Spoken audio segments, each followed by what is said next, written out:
Could see everything in this one.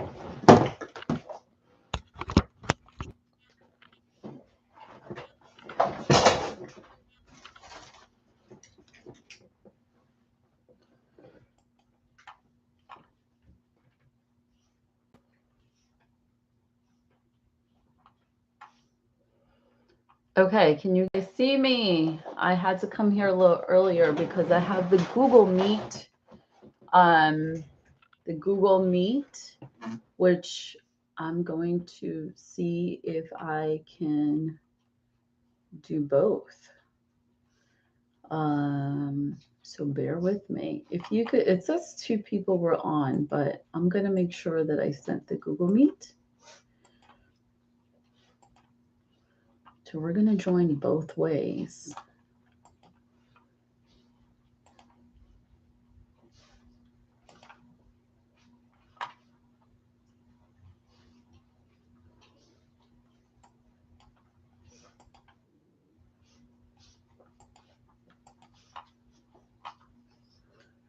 So for example, like how do we do screen share? I don't know.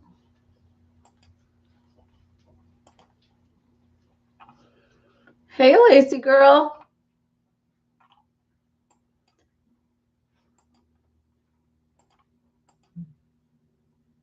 So I'm actually streaming live on the YouTube thing, but I don't.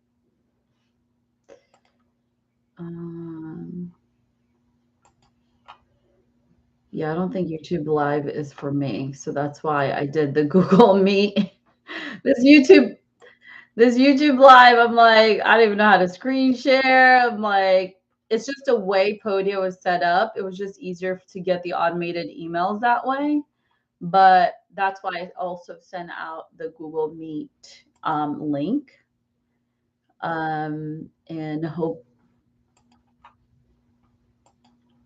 No, you don't. I mean, well, you're going to be in the replay, if that's okay.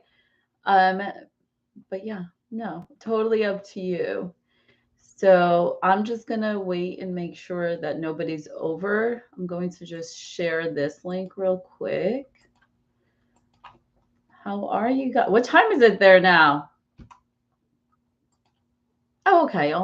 Oh, you're in my same time zone. Okay. Why did I think you were different? Okay. You're silly. That's my line.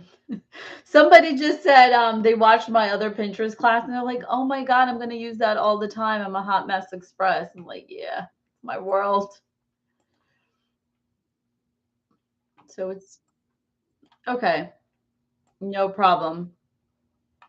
Yes, we still have 2 minutes, and I'm basically just having the YouTube live thing open just in case somebody didn't see my email and they're getting the Podia notifications.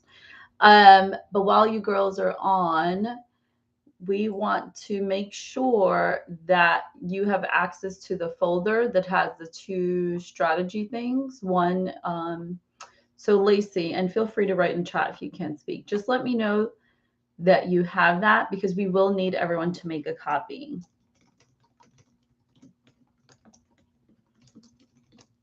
And prompts doc.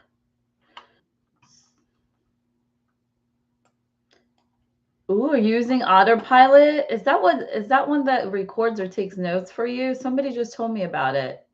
Well, my new VA actually, she was like, hold on, I have to get the autopilot thing.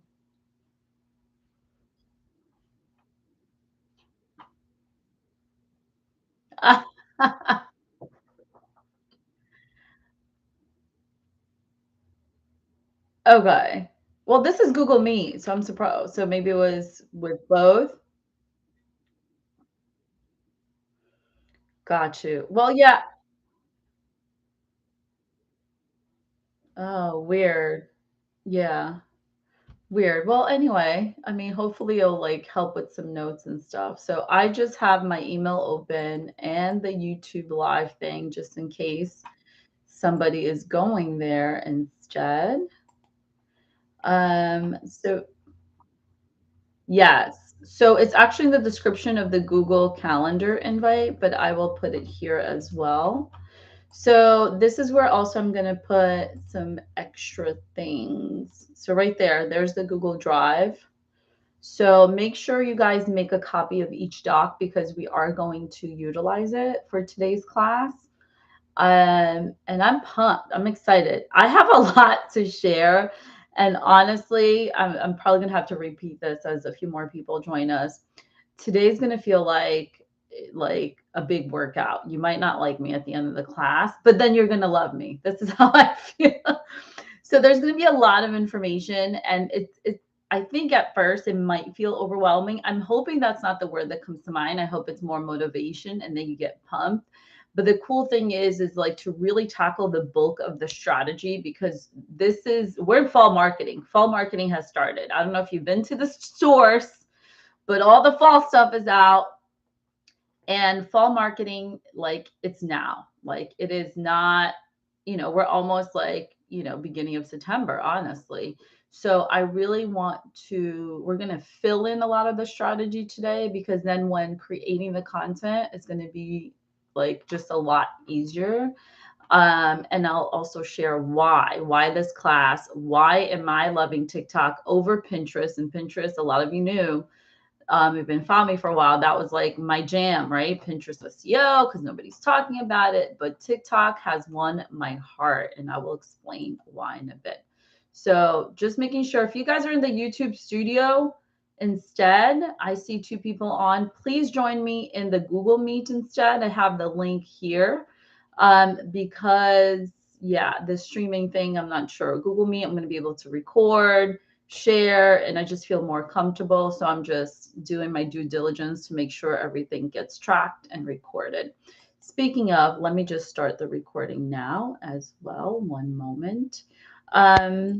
So as I mentioned before, please make sure that you have made a copy of the strategy doc. I added the Google Drive here if you didn't see it.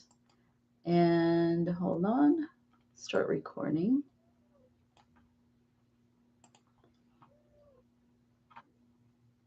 Okay, so we are recording, and with that, I have to say, again, if you're over at the YouTube live instead, please grab the link for the Google Meet, which I emailed.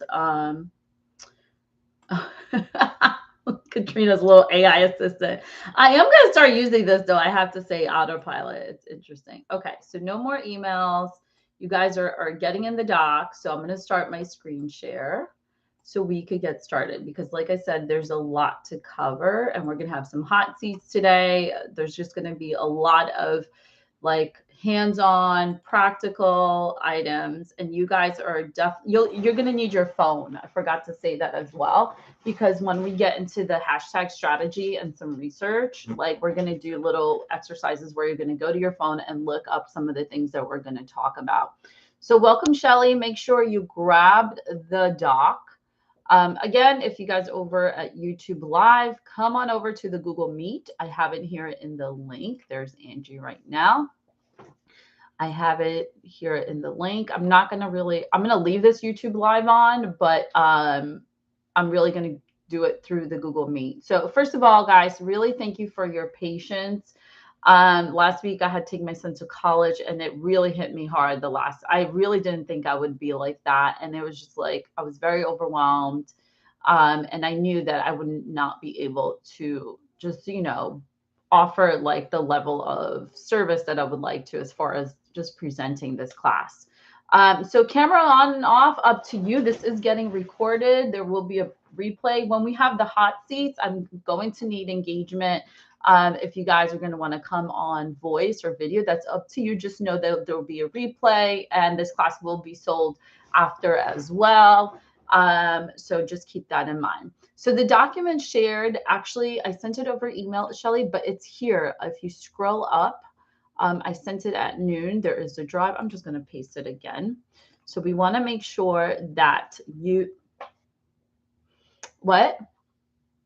Oh, thank you, Katrina. Awesome. Yes, we just want to make sure that you have that and you have that as a copy. So we're going to get started because, like I said, I have a lot of things to share with you guys. So when I do the screen sharing, basically, I'm not going to see your comments, but I'm going to be checking and feel free to interrupt me. So as you can see, it's not a huge group because we wanted also to maximize the hot seats and we wanted to make sure that I'm catering to, that's why I had asked some of you to fill out a form. If you didn't fill out the form, that's fine because some of you got invited today.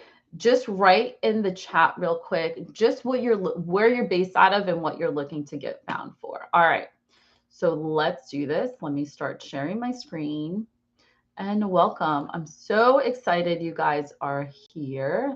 Make sure, yep, you see my screen. I am going to be presenting in, as you can see here, it is Canva. So again, I can't see your comments now. Feel free to interrupt me, but I'm going to be checking in because I'm going to have to link to our strategy doc and a few other things. So if you haven't already, please make a copy of this. Don't start filling it out now. I know some of you guys want to get ahead of the game. So this is the strategy doc, and this is the prompt for ChatGPT, which we are going to discuss. It can be really helpful in coming up with ideas as well as captions. Like there's no need to like be ripping your hair out about like, what the hell do I write for this post? All right. Okay. All right. Okay, welcome, Melissa. Make sure you grab the drive. We are going to get started. All right. Okay, you guys can see my screen, right, Katrina? Okay, awesome. Thank you. Just want to make sure. Okay, TikTok SEO Masterclass for photographers. Why this class? Well, I'm going to share with you a little bit why this class. Thank you guys so much for being here. Thank you for those. Let me just, I have to admit here. And also a big thank you for many of you who have been part of my journey for the last 10 years. I am semi-retiring my SEO business because I am dedicating my life to just travel, and I have a day job now and just pivoting, honestly. But I'm so passionate about our community, and Vicky, for example, Senior Style Guide, I'm going to be part of her CEO thing. I'm still going to be teaching here and there, but I'm really wrapping up a lot of things because we need to be intentional with our times and the things that we desire in life. I can't do all the things. I'm going to be 45 and life has just been really interesting lately, but I'm just happy and grateful.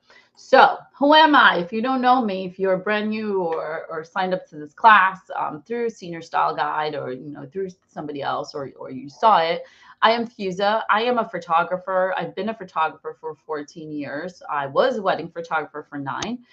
Within that, I became an SEO strategist for photographers, and I taught online for 10 years. I started in 2013.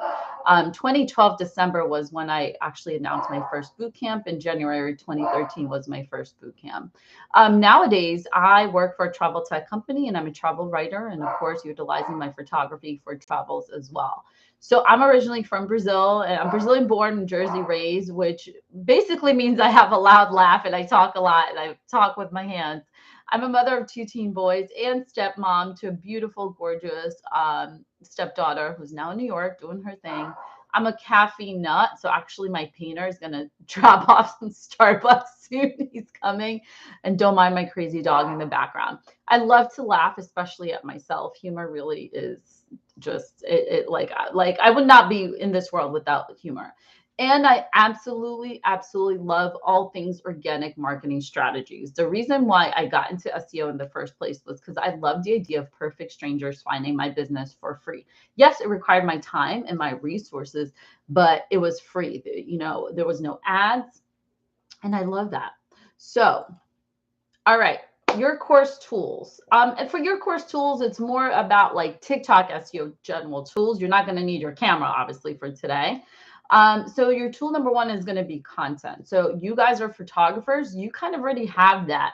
There's not going to be a lot of need to create new things, especially, and a lot of you said in your forums that, you know, you're not creating short-term video yet, or you're not very active on TikTok, and that's why you're here. You want to learn how to really do it properly, maximize your time, get your time back in your life, and not get sucked into the madness that social media can be, right? So for content, you guys have your camera, you have your cell phone. You are going to need a TikTok account. So if you haven't signed up yet, that's the first thing. Now, my account is a creator account. I recommend the creator account because of the songs. When you are a business account, it really limits you to the kind of songs that you want. And when you're just a personal, you're not going to get the tools like the analytics. So I recommend a creator account. And if you're a business and if you're fine with that, that's fine too. I'm just sharing what works for me.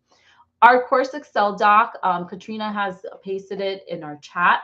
You want to make sure that you're going to make a copy of these docs. So it's this is the first one here. We're going to be filling this out soon, as well as the prompts for the AI assistance with our captions pretty much. Okay, and a video editing tool. I put the cell phone here because honestly, you just need your cell phone for this. So I'm going to share with some tools that I use. My favorites, InShot and TikTok, and then some CapCut, but we'll get more into that in a little bit. Okay. Why TikTok Fuse? Why this class? Why now? So this article came out maybe last year. I don't remember exactly when, but there was an article in the New York Times that said for Gen Z, TikTok is the new search engine. If they're looking for a restaurant or figure out something, young people are turning on TikTok search for answers. And Google has noticed. That was the part that really caught my eye. Not that the teens were using this as a search engine, that we knew. This first started with teens with dancing, and that has changed a lot, and that's why we're here. But the part that said Google has noticed, that caught my eye, right? Because Fuse here's all about getting found organically. So what has Google done in search results? Since 2019, some of its search results have featured TikTok videos. It actually has grown. So your TikTok videos rank in Google results. I'm going to say that again. Your TikTok videos rank in Google results. What else ranks in Google results as far as social media? Well, your Facebook business page videos also ranks in Google results. And so do your pins and Pinterest. And that's why I was big on Pinterest. And now I actually prefer TikTok. And I'll get to that in a little bit. Let me just actually close my door a little bit because my dog is being very extra right now because the painter is arriving. Hold on, guys. One moment. This is what happens when you work from home. Hold on.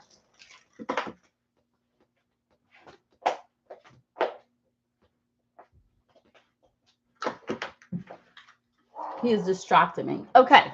2020, Google released YouTube Shorts. YouTube Shorts is also vertical videos. It's less than a minute long. And I'm going to share with you, I have recently built within less than a month a YouTube account for my husband that has 238 subscribers. My travel account has 430 subscribers. And it actually has been all due to repurposing TikTok videos. So there's another opportunity for you as well with your TikTok videos to automatically post them as YouTube Shorts. And YouTube is the second biggest search engine in the world. So this is important that Google also launched this because Google's like, wait a minute, vertical video, people like it, people want it. So let's do something about it. All right. The main reason why we're here and why Fuse prefers TikTok over any. So if you're like, okay, get rid of all your social media accounts, which one would you pick for your business? TikTok, number one, hands down. You have no idea. Why? You see me here in this bathtub? I like things that are easy. Hot tub in Rome, by the way. I like things that are easy and convenient. If it's not easy or convenient, I don't like it. This is why I'm not a fan of IG, and I'm actually just hired a VA because for my travel stuff, I do need to have IG. I also kind of like things fast. Like I want to be found fast. Like this, yes, for SEO on a website, it can take a long time. It's long term, but I'm very impatient where like things are flopping and IG, you need all that curation. It's just not for me. If it's working great for you guys, please continue your thing. I think it has more reach than IG, especially for newer accounts. Like I wouldn't be able to do this, like start an IG account from scratch. Like, no. Yes, with Reels, maybe it's just too much work, too much time. The other thing I really like it is that geotags work. Um, Geotagging, when you travel, geotagging, we're going to get into the nitty gritty of that.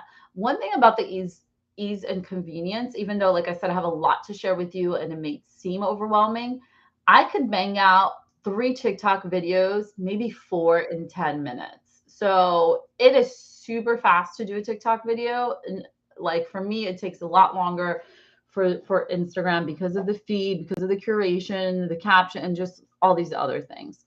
So this is the reason we're here. And I saw that they changed the algorithm to feature more TikTok SEO or SEO in general. One of the things, for example, is they increase the caption to 4,000 characters, because they want us to be writing more and they want your videos to get found. All righty. The other thing, let's address the elephant in the room, because a lot of people think that this is for teenagers. The things have changed. So let's look at just some stats that I thought would be important. 57% of TikTok users are female. So there are more females than males. US is the largest TikTok audience, over 135. You would think it would be China, but I guess they don't allow it in their own country, whatever. So, so in 2023, experts forecast the average time spent on TikTok will rise to 55.8 minutes. I guess it's like 50 minutes a day. Some of y'all spending 2 hours a day, right? Just admit it. This is expected to continue increasing to hit 58.4 minutes a day next year. But to me, this chart is the colorful graph here is the most important. So if we look at the top ages for this platform, 24.9 is 10 to 19. Okay. But then 20 to 29 is 22%, 30 to 39 is 21%, and 40 to 49 is 20%, and 50 plus is 11%. Think about your target audience. A lot of you are senior photographers, which that's going to hit both. That's going to hit the parents and the teens. And if you're a wedding photographer, then, I mean, your people are here. So the whole like, oh, I'm not going to use that, that's just for teens, that's no more.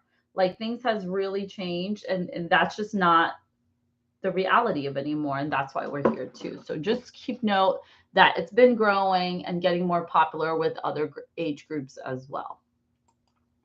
All right, so for this part, we're going to talk about getting started, some SEO 101, and the first step is really your bio. All right, so if you're brand new, I'm going to just do this just in case there's some people that like, oh my God, I set it up a long time ago or I don't have it. So like I said before, mine is the creator account because of the song. So you're going to want to sign up for the account.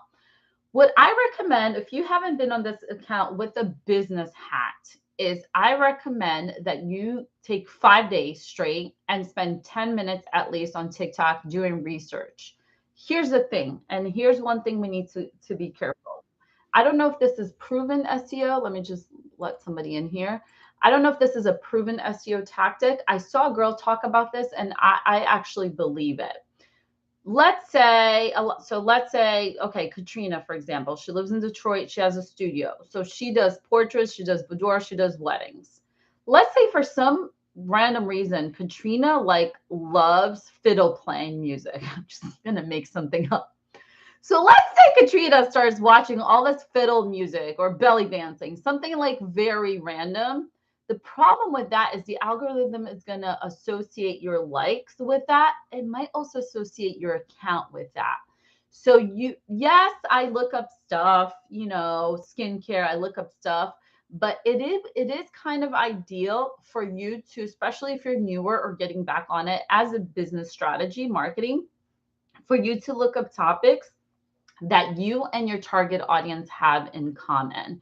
So I doubt if Katrina really loved the fiddle that her clients love it too. I mean, I could be wrong, right, Katrina? But so this is what I mean. Like, so for example, I'm doing help with a conference, and when I looked at their account, like The director was using it for like his personal stuff, which has nothing to do with the topic. So you kind of want to be inside the topics. A very easy way to do this is look up things in your town, things to do, restaurants, reviews, because we also want the algorithm to associate you with that location and with as a local business. Any questions about that? Let me just do a little quick check-in. I think we're good. Okay, awesome. All right. So, like I said, if you're brand new, you want to do this. You want to get like a glimpse of the field. Okay. You want to get a glimpse of what's going on in this world of TikTok. So, what are you going to do for those 5 days, 10 minutes a day? Research the topics that interest you and your audience. I don't recommend like looking up competitors. I don't think that's needed. You could look up, similar topics. You're also going to want, you're basically going to be scrolling and you're going to want to save sounds as you love. Sounds is going to be important, not as important as it was before, believe it or not. So you want to save sounds to just make your life easier. Instead of searching for sound when you're going to post, it's all there under your favorites. You also want to save any trend. So when you're looking at 10 minutes, like, do you see any patterns? Do you see something that keeps coming up? It might be a meme, it might be a trend, and then there's CapCut trends. Why do CapCut trends matter? Because TikTok owns CapCut and you're able to use that trend without the CapCut logo on TikTok. So I do recommend that you download the CapCut app if you don't have it. I just have the free account because I just only use it on TikTok. So you're going to save sounds and you want to save any trends, and you're just really going to be a researcher. You want to just pay attention, just like, okay, how's this feeling? Like, what is going on in this world? And see what shows up in the For You page. I barely actually look at the people that I follow because their stuff ends up looking at my For You. And the For You page is really, we got to think of the For You page as the Google search results engine and where we want to show up. So just keep that in mind as well. All right. So what is SEO? SEO consists of search engine optimization, which means there are things that I can do in order to help search engines find my website, business, brand, and services. Today, yes. No, go ahead.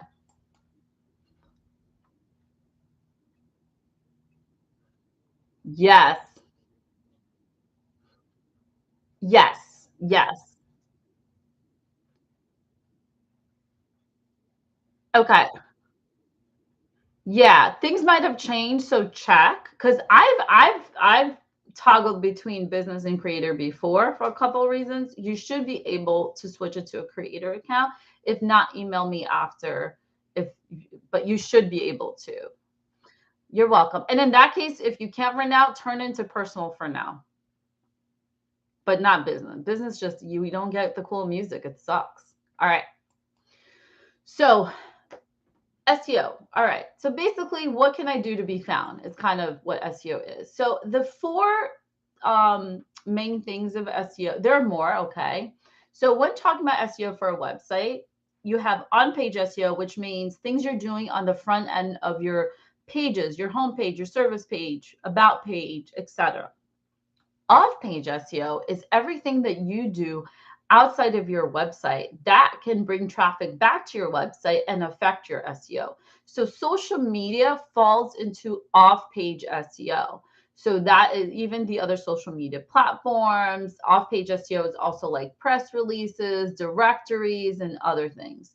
Then for all of us here, what we have in common is the local SEO. So local SEO is different than regular SEO because local SEO will utilize location modifiers in order for Google to know that you are a local business, right? I joke around and say, okay, what if I looked up cars? Am I talking about Cars the movie or Cars Near Me or car repair? So context is going to help Google determine if you are a local business or not. Some of y'all are missing that context that I talk about all the time and the importance of stating where you are located on your websites. Technical SEO is the back-end SEO, that stuff that you do in your site, page titles, meta descriptions. But TikTok SEO, in a way, kind of covers these three. I'm going to say on page because your TikTok page is going to be like working on your page SEO. Off page SEO because your TikTok is going to bring you traffic, especially for the conversions, for getting bookings. It's going to bring you traffic to your site. And then the local SEO factor, which I think is a big plus. And I think that's why a lot of you are here as well.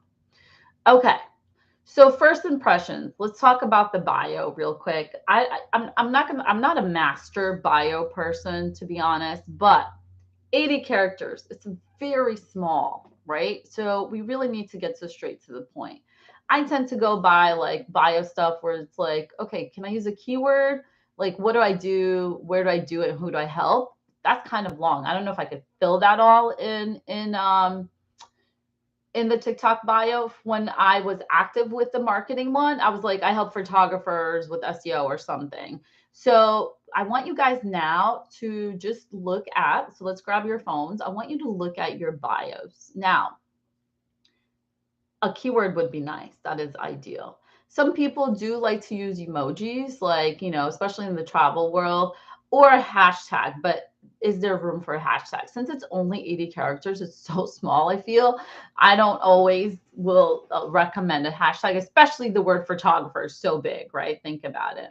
So the other thing about the bio is your profile picture. I prefer it to be a picture of a person versus a logo, unless like your business is more like your studio brand versus a personal brand. And this is also like kind of like personal taste.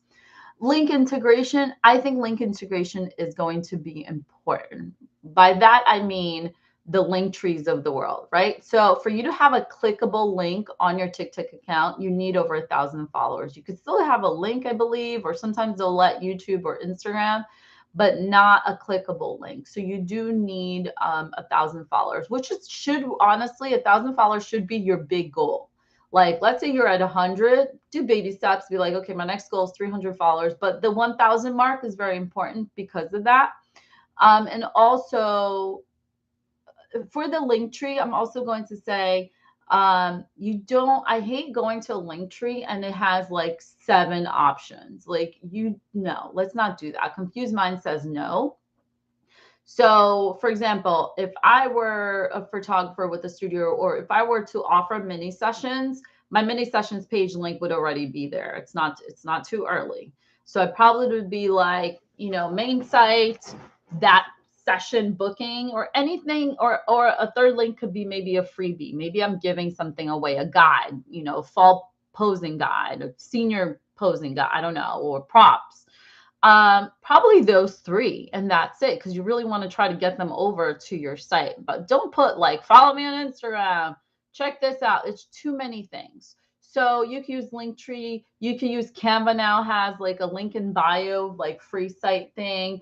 Or you can create a page on your site called links, which some people prefer because then you're getting that SEO juice of the actual website visit versus Linktree getting it. Okay. Alrighty. So any questions right now? Let me just check in on the bio. Does anybody want a bio review or have questions? Yes, Katrina. Okay, awesome. What you got?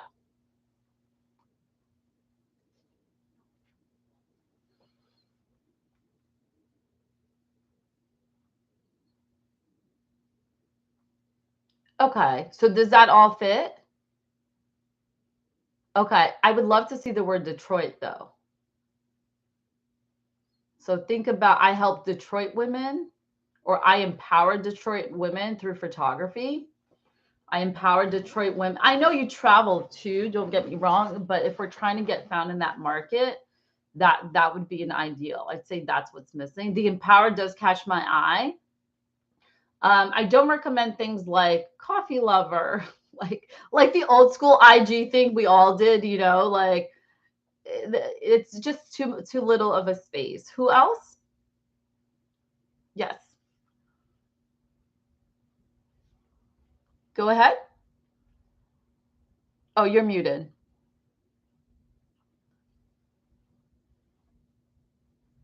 Hmm.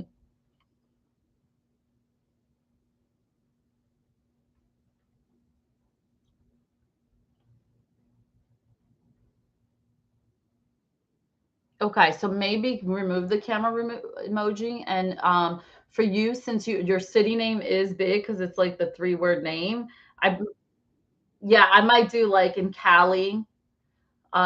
Yeah, or the county. If I know we did some county stuff or not, but I can't remember the name of the county now. Just because of the space. Unfortunately, it's just so. And later, you can actually in um TikTok, you can pin 3 videos, and I do recommend one of those video being like an about me, and then you could like talk about it where you service in your audio. All right, awesome. And I see Carl's in the house. Melissa, if you guys want to write in, but let's move on because this is the this is the easiest part right here. All right. So now we're going to get into the meaty part, which is going to be creating the content, finding the hashtags, and talking about posting. All right. For that, I'm just going to triple check since I did the switcheroo of the Google, the YouTube Live thing. Just make sure that nobody's here. If you're on YouTube Live, please grab the Google Meet link and join us. And also just make sure nobody's emailing like, where the hell are you? Kind of a thing. All right. I'm really excited about this because if you've never done something like this, you're going to love it. And this not only you can utilize in TikTok, but it could be in any social media. It could be for blog posts. So it's really cool. So right now, I want everyone to go over to your own docs. Remember here, you want to make a copy. Just go file, make a copy because you're not going to be able to fill it out. And can you just let me know, do you guys see the screenshot of the doc and not the Canva thing anymore? I just want to make sure. Okay, so let me, hold on. Stop the screen share real quick. I guess I should have done the whole, I need the entire screen. Yes. Okay. All right. How about now? Do you see it?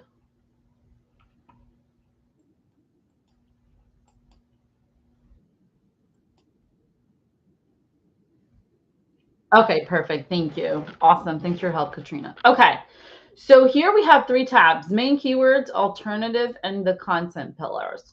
So the idea with this exercise is that you really want to, you could have more than 5 content pillars. You could have 4. This is just an idea, but I want us to kind of get to the nitty gritty, and we're going to have some hot seats with this, of your main content pillars. Content pillars, think of it as the categories of your topics and of your content. So the first thing you want to do, and remember, make a copy because you're not going to be able to tweak this. Let's start filling this out. So fill this out. What do you do? And for what do you do, I don't want you to just be like photographer. We want a list, right? So let's take, let me see, who's available to chat that hasn't chatted yet? Shelly, do you want to go?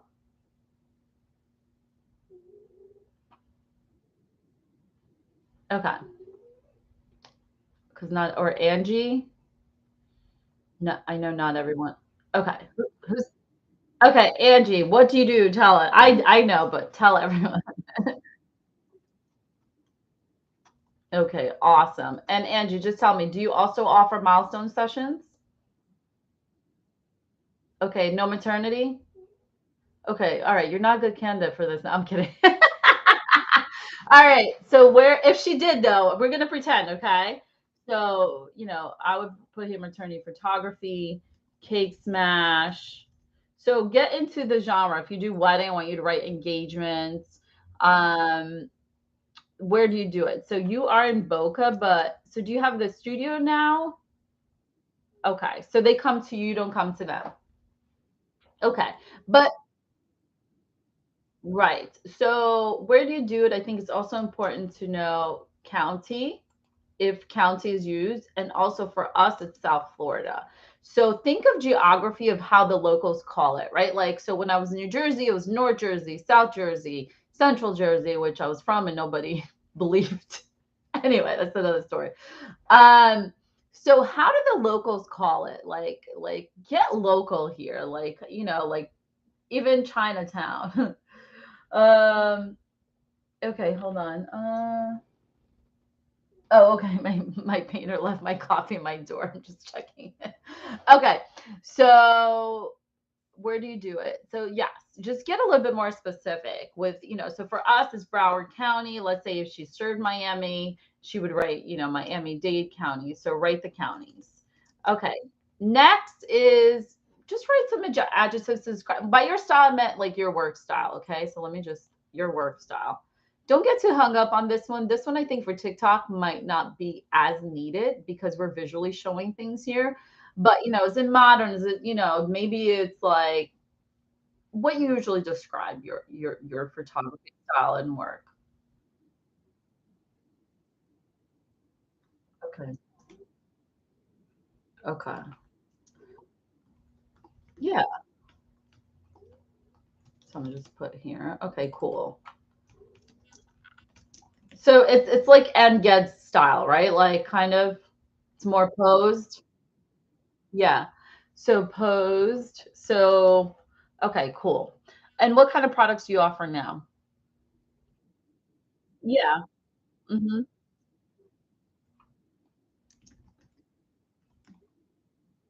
Okay. Okay. Prints, etc. Okay. What do you and your ideal audience have in common? Yeah. No, in general. Here we're thinking general, which actually this kind of goes, let's go here. I have it here, but we really get here. Tell me a little bit about your target audience. So we're in the second tab right now. Okay. And is it mostly the moms booking you? Okay. Any, okay, that's really good to know. So I'm just say couples. I'm gonna say here first time moms. Okay, what are their ages? A range is fine. Okay, 32, 40. Okay. Anything else? Is there any common profession? Like when I was a wedding photographer, I attracted a lot of nurses and was it teachers? I forget. There was some kind of like. Is there any professions you see?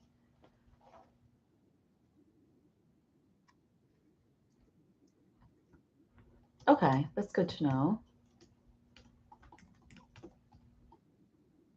Okay, perfect. That's great. Okay. So, all right. So here I'm going to put just what do you feel you have in common with these first time moms? Are you also a mom? Okay. Okay. So, mom, woman, also in South Florida, right? Boca. Anything else? Like, are there any like styles or hobbies that these women have that you feel like you have in common? Or,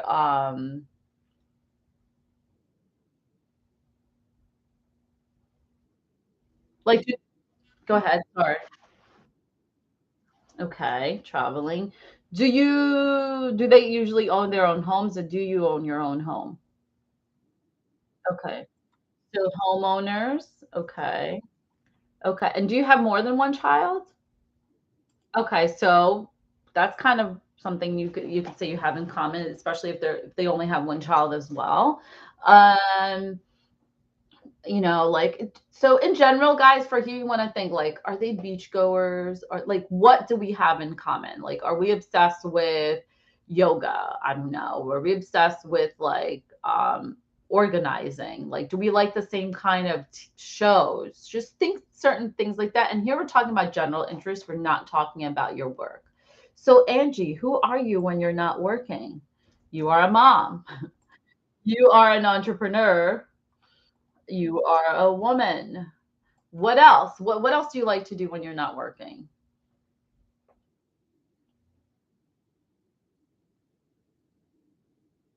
She's a workaholic. Let's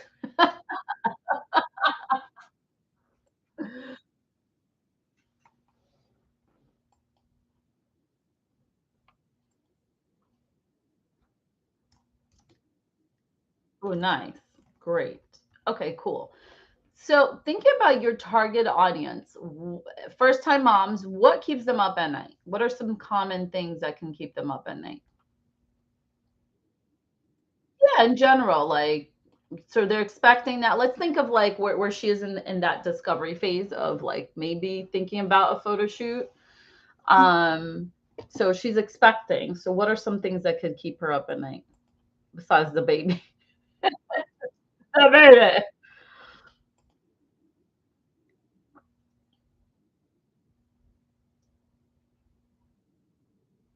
Oh, you're cutting off. Is it me? Can you say that again? Does anybody else also heard or cut off, or is it just me? Is it my internet? Okay.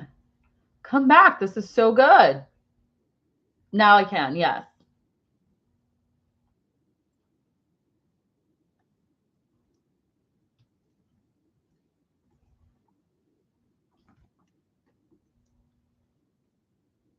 Okay.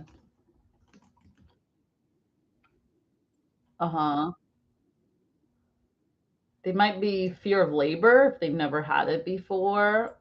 So here we're thinking about like in general, you could also tie it into your business, like you said about the session, because then here this ties in how you can help, right? You might have a guide, you might have props, you have experience, etc. And then here, what are some questions that they have about your I'm going to say about the session.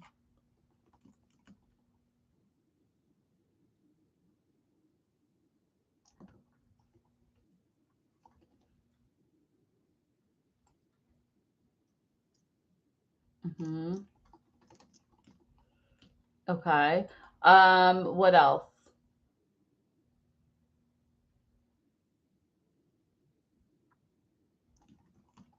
Okay. Maybe like what to wear for moms, like makeup stuff, etc. Okay. Awesome, Angie. Thank you. So you get the idea. So for Angie here, what could be some of her content pillars? And for that, I'm going to actually go back here to my little Canva here. Um, so So I hope everyone has answered that here. For Angie, since she really does newborns, her content pillar, right? But it sounds so her content pillar can be, well, first of all, newborn photography, right? Number one. The other thing, I think it's entrepreneurship, especially since you mentioned you have another business. So I think entrepreneurship or balancing that as a mom, your other content pillar here can be, hold on. Oh, all things Boca. So Boca in South Florida for moms.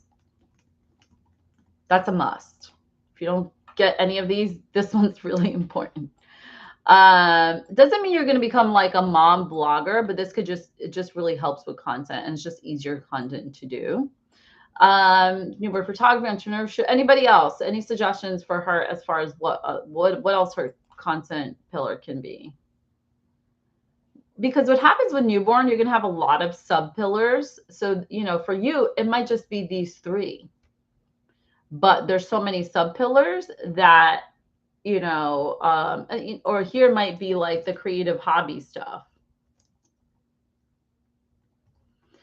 For others, it might be like being a wife, right? So with June King, she's the rock star of TikTok actually. And for her, she did a lot of personal things and she just kind of showcases her life as a mom and a wife and business owner. And she does it in a way that really relates to people. And we're going to see why that's important soon because your TikTok account shouldn't be all business. A lot of the business stuff, I think the business and both personal can go viral and there's just a lot there. But I'm going to go back to here. Thank you, Angie, so much. Was that helpful? Okay, awesome. So now I'm going to give, and I'm definitely going to want a senior photographer to step up and chat as well. Okay, awesome. So I'm going to go through this example first. Actually, give me 1 minute. Let me grab my coffee real quick. Sorry, guys. Hold on. And you guys continue filling it out if you haven't and ask questions. 1 moment.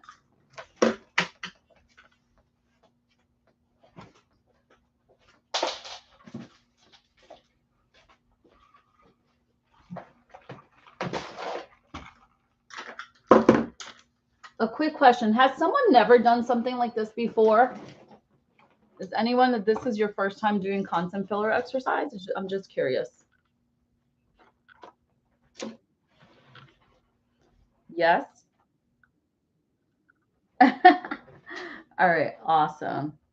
Okay, so okay, I'm gonna get this sample. And who said they could go next? Oh, okay, awesome, Lacey. Sweet. Okay, so actually, let's do yours first before I go into here. All right, let's do it. So we are in our doc. Okay, so okay, Lacey, what do you do? Tell us.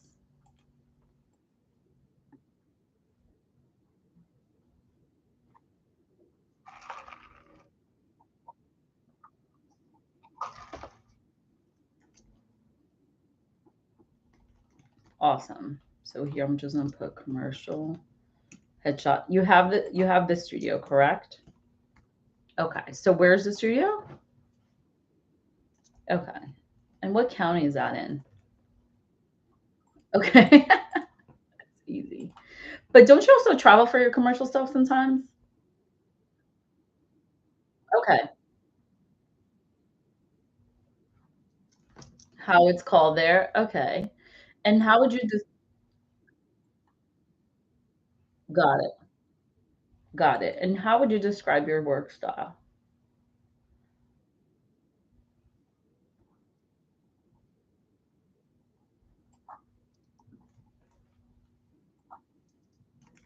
So that would be editorial then.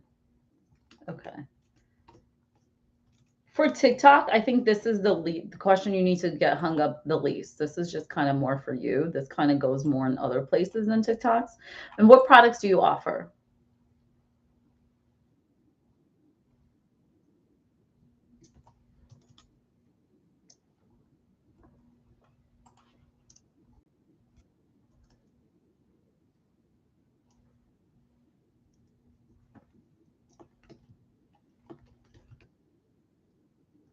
Mm, wow. Okay, that's unique. Okay. And then do you do like grad cards and that stuff? Okay. Okay. So you're not a senior in high school, but what do you have in common with your audience, or what do you think? Actually, we go here for that one.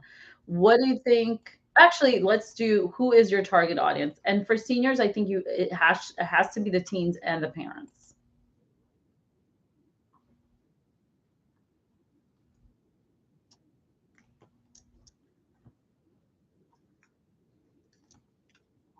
Okay.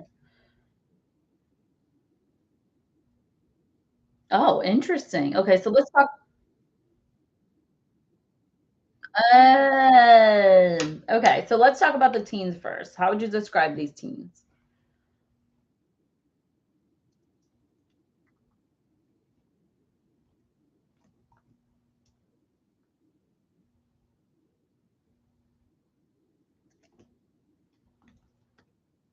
Okay, so very active. So then you probably have sports. Okay, got it. Okay. And then the moms, are they stay-at-home moms? Do they most work? Is there an industry you've seen a pattern or no?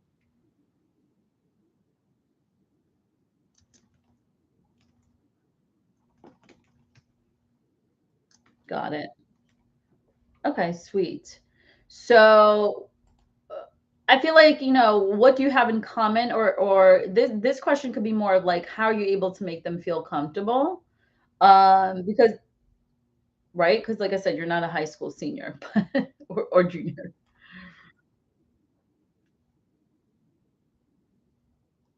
Mhm. Sorry.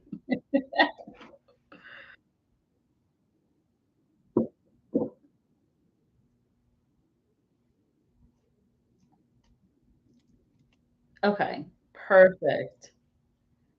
Okay. And here, like, what keeps up a teen at night might be like prom, a crush. I mean, there's so many things here. fitting in, the online pressure, like keeping up with whoever online. I think there's just a lot more pressure than I was in high school, at least. So, who are you when you're not working? Like, what are some things you're interested in? Oh, okay. I love it.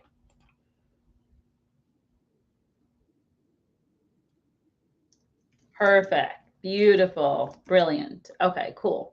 So here, the teens we kind of talk about. I think with parents, I think with parent and thinking of the parent side, for you it might be unique because like you said, like usually when the parents finding it first is not the ideal. But let's say if that was the ideal, like me, I just have my kid go to college. So there's all that stuff like getting into college, the college application process, like organizing the grad party, the announcements, the session.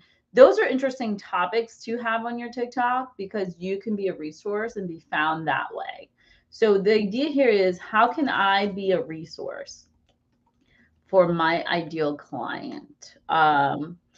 And you can help because you make them feel comfortable, the process. So, in a way, I feel like senior photographers can act as this like, oh, we help remove the stress out of, all the grad events. I don't know. And this could be for those people that offer more of the grad cards and other things. Maybe some of you actually capture the graduation parties, and so far. So what are some questions that the teens have about the session?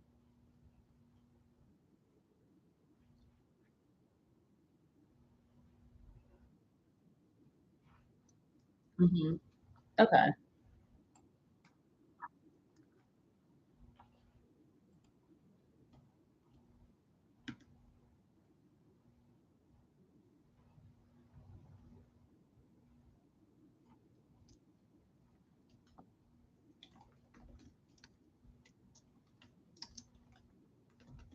Oh, it's back.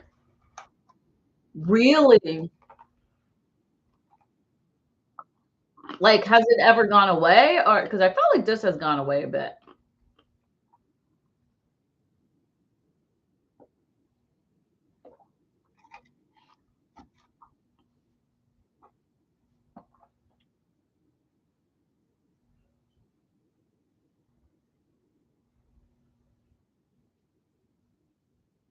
Right.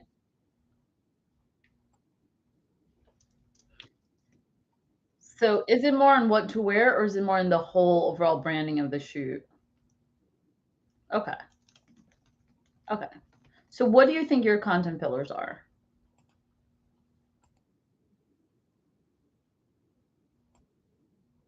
Yeah. Yeah, we're all about products. Yeah. Okay.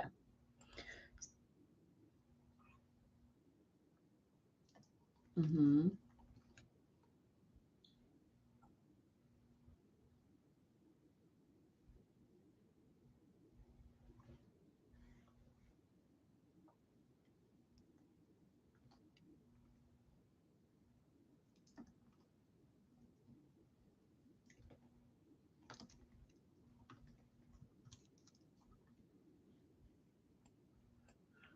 Balancing work life is what it sounds like. That's it. That's your because then you can relate to that a lot because you have, your own what life and you're working as well. Okay. Content pillar number 3 for you has to be Sacramento coffee shops or Sacramento shops, whatever places. Okay. Another one for you, I think actually is your editorial stuff. It just could be fashion related or editorial if you wanted. Any other thing that you had written down? Okay, perfect. So where to shop? Okay, good. Okay. So again, guys, you don't need 5. I just think 5 is kind of easier. And I hope that let me just make sure there. Thank you so much, Lacey, for joining. So anybody else? Shelly, you ready to go or do you want to chat a little bit? Let me see if Shelly, because she said me. Okay. I'll come back to you because we're gonna have other hot seats, and that's why you guys are here. Okay, why Fuse? Why are we doing this? First of all, like I said, here is gonna be your gold mine because then you're gonna come up with your subtopics in each thing. So we are back here. Can you guys see it like this, or do I need to maximize it? Does it look too small? It might look too small. You said you do or don't? Okay.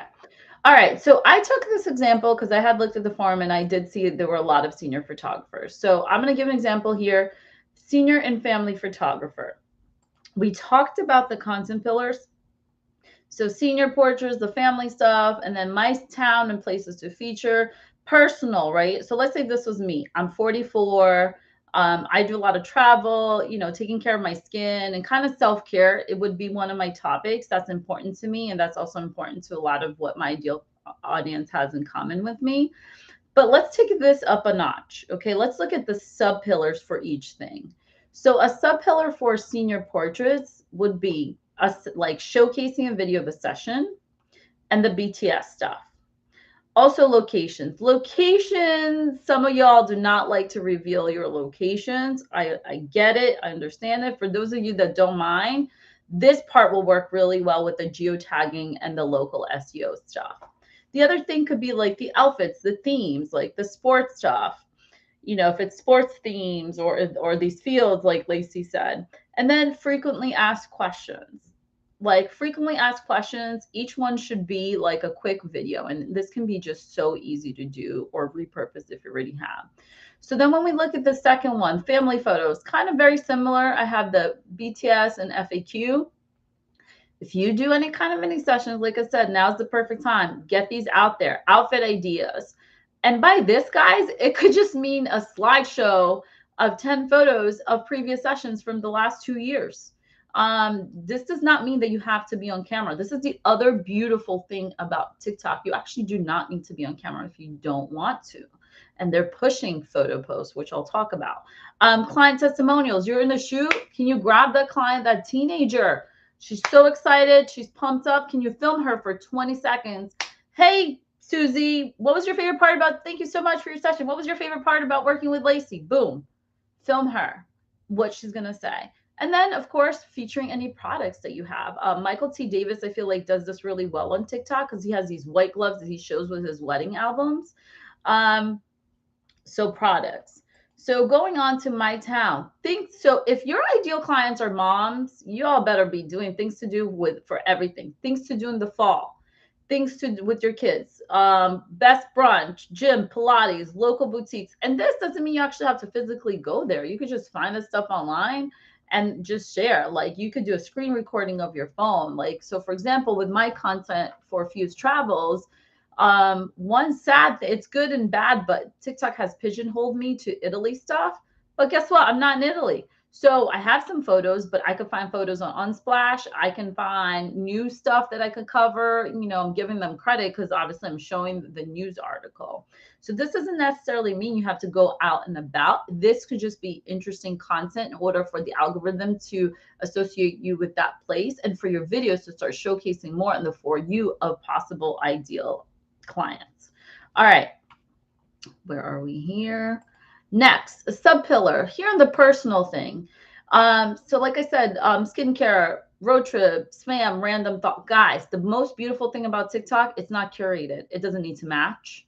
My sister has 150,000 followers. She's had several 1 million plus videos.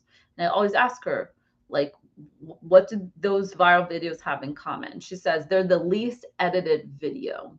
I'll say that again, the least edited video. So it's hair strands. So I have a video that was in a dark freaking parking lot. And I said 4 things that you should know before visiting Italy. My hair is wacky. I had like a clip in my hair. That video has 100,000 views. Meanwhile, me looking all fabulous in Seville, Spain has like 300 views. So what I mean by that is that just like the randomness of it can really take you far and doesn't limit you, right? So relatable content, we're going to talk a little bit more about relatable content because I think that's kind of the easiest way to get found. That's why I asked you, who are you when you're not working? CapCut trends. CapCut trends is definitely like I definitely do a CapCut trend once a week because that I know is helping me get my videos viewed more because they own it and they push for that. And then like me as a mom or wife or sister, or me, like for me, I do showcase me as a parent of teens, like that my son was going away to college. I have showcased that. So that's more on the personal level. And I know this part is not going to be for everyone, because some of you are just don't put your lives out there like that, and that's okay. You can still have relatable content, though, I have to say. All right. So, hot seat, we already did that. We shared your content plans. Now, let's think about the customer journey. All right. So one time this girl shared this with me, Afton is her name, and I thought it was brilliant. We were talking about Facebook ads. And it was actually a client that was like a waxing salon client that we were talking about. So she says, people go on social media not to be sold to. They're not in that mindset. So let's say someone's on social media and they're not in the mindset to hire a senior photographer or, headshots, whatever. But she said the video was something like, oh, don't you hate the feeling of the stubble, like when you shave your legs?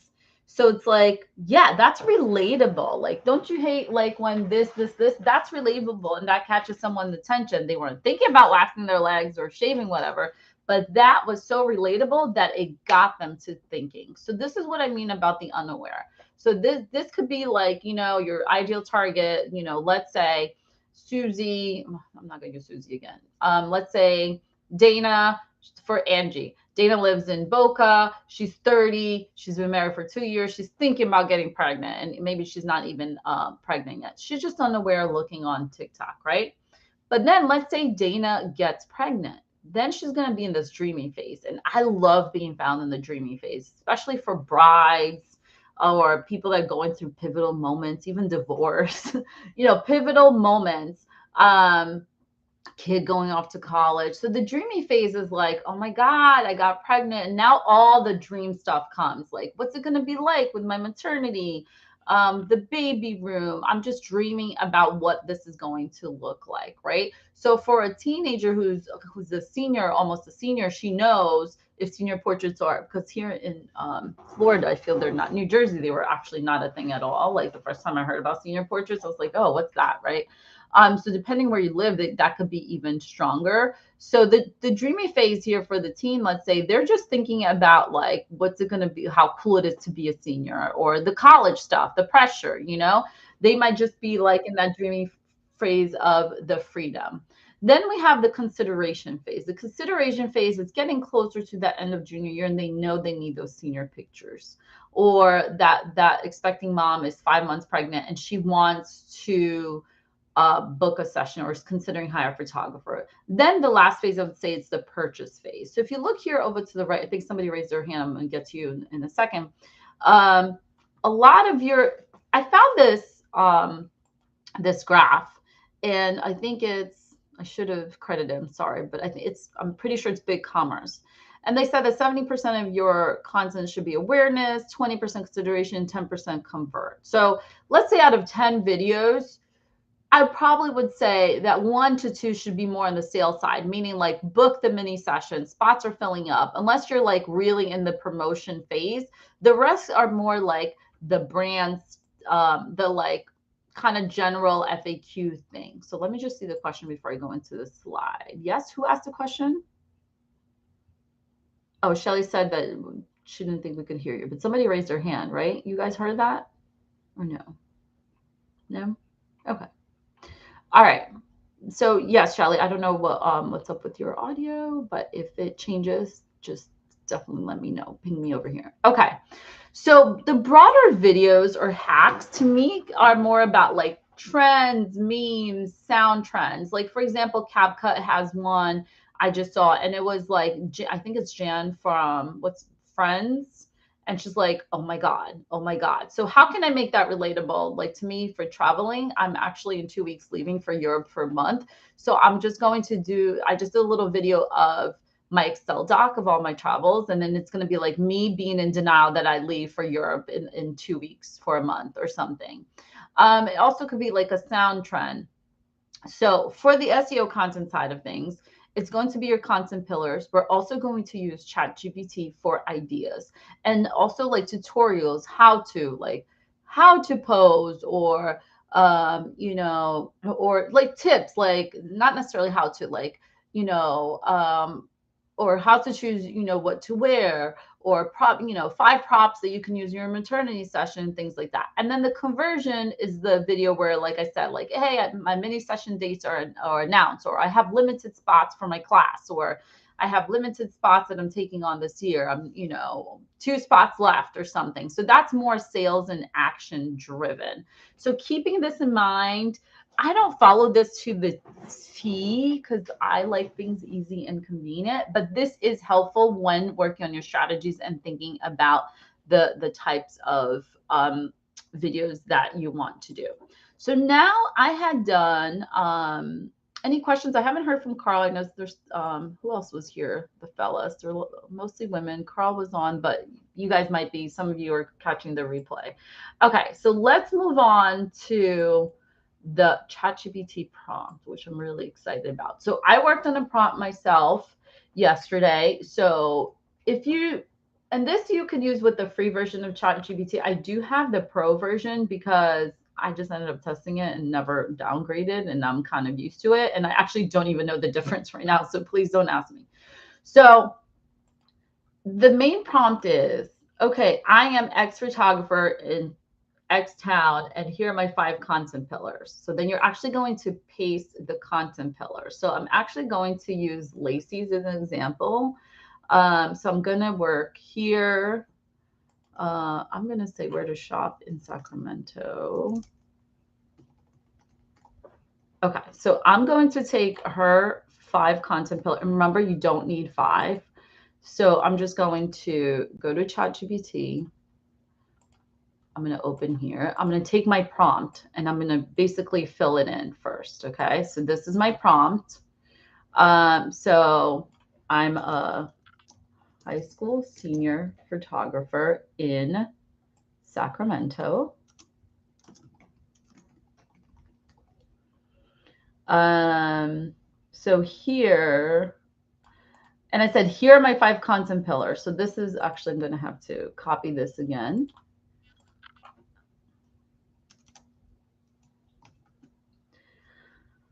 I want you to create 3 to 5 topics for each content pillar, then add at least 2 sub. Are you guys ready for this amazingness? I'm like, I love this. Hold on. I can move this thing. Okay. When working with AI, it's really important. The prompts are going to be so important. So for me, what I do, and actually what I did before I even came up with this prompt for you guys, I said, what are some ideas that you need to know? Like, I always ask the questions. I need help with this. What are some questions you can ask me to help me help you? Does that make sense? So let's look at this real quick. So senior photography, capture creative poses and angles, location ideas for unique shots. So again, like Lacey might not like that at all, right? Showcasing personalities, incorporating hobbies and interests. This is still talking about the senior shoot, using props to tell a story. Behind the scenes, pre-shoot prep and planning, editing and enhancing senior portraits. Again, not for everyone. If you're not big on editing, or for Angie, that might be great because she's actually doing composites. She doesn't have to like show how she does it, but she could just do like a before and after. So here, juggling responsibilities. This is the topic, and the subtopic is time management, setting boundaries. That's a great topic. Empowering story profiles of successful working moms.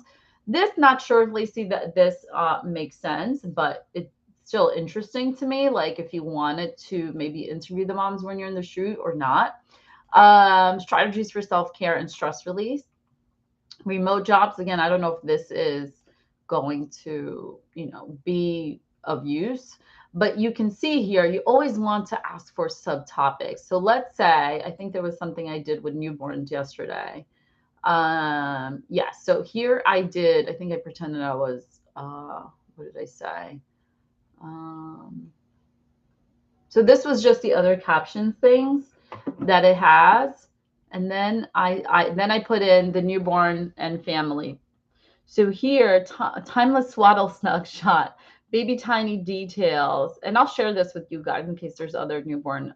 But this should work, actually. I don't need to share this because if you plug it in, then you're able to see what it does.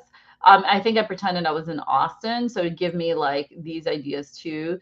Birthday milestones. It's just such great ideas that I can do. But then I'm going to take it a step further. And let's say, okay, I have a TikTok about best coffee shops in Sacramento. Please write me a 1,000 character, well, I'm going to say 2,000 in character caption for this post and use some hashtags, not emojis. Let's see what it does. Because I don't waste time in caption thinking. I probably just like copy this. They're not going to, so here's already telling me which one, which is what I didn't ask. I said I had it already. So it's already telling me. And it did use emojis. Actually, yes, emojis actually do matter in hashtags for TikTok. So this is interesting too.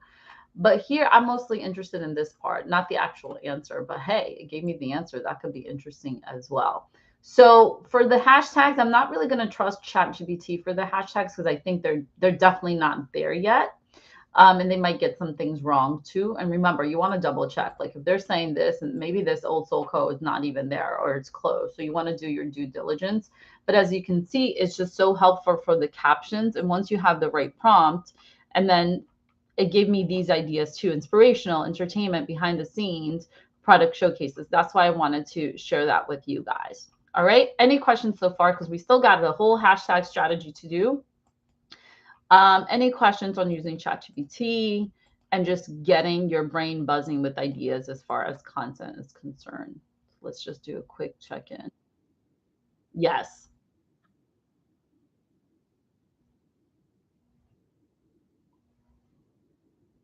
Mm-hmm. Yes. Oh yeah, I do rewrite all the time. I will do something like, okay, let's say give me 5 topics, and I'll be like, oh, I don't like number one. Can you replace that? Or I would say, okay, let's focus. So let me show you here. Let's say we want to focus on. Let's go back to here. Um, let's say I'm just gonna grab one here. Okay. Or let's say I don't think we have enough subtopics. Okay, let's add 2 more subtopics for content pillar number 2, which is the working thing. So you could always ask for, so now I'm expanding. You could always ask for expand.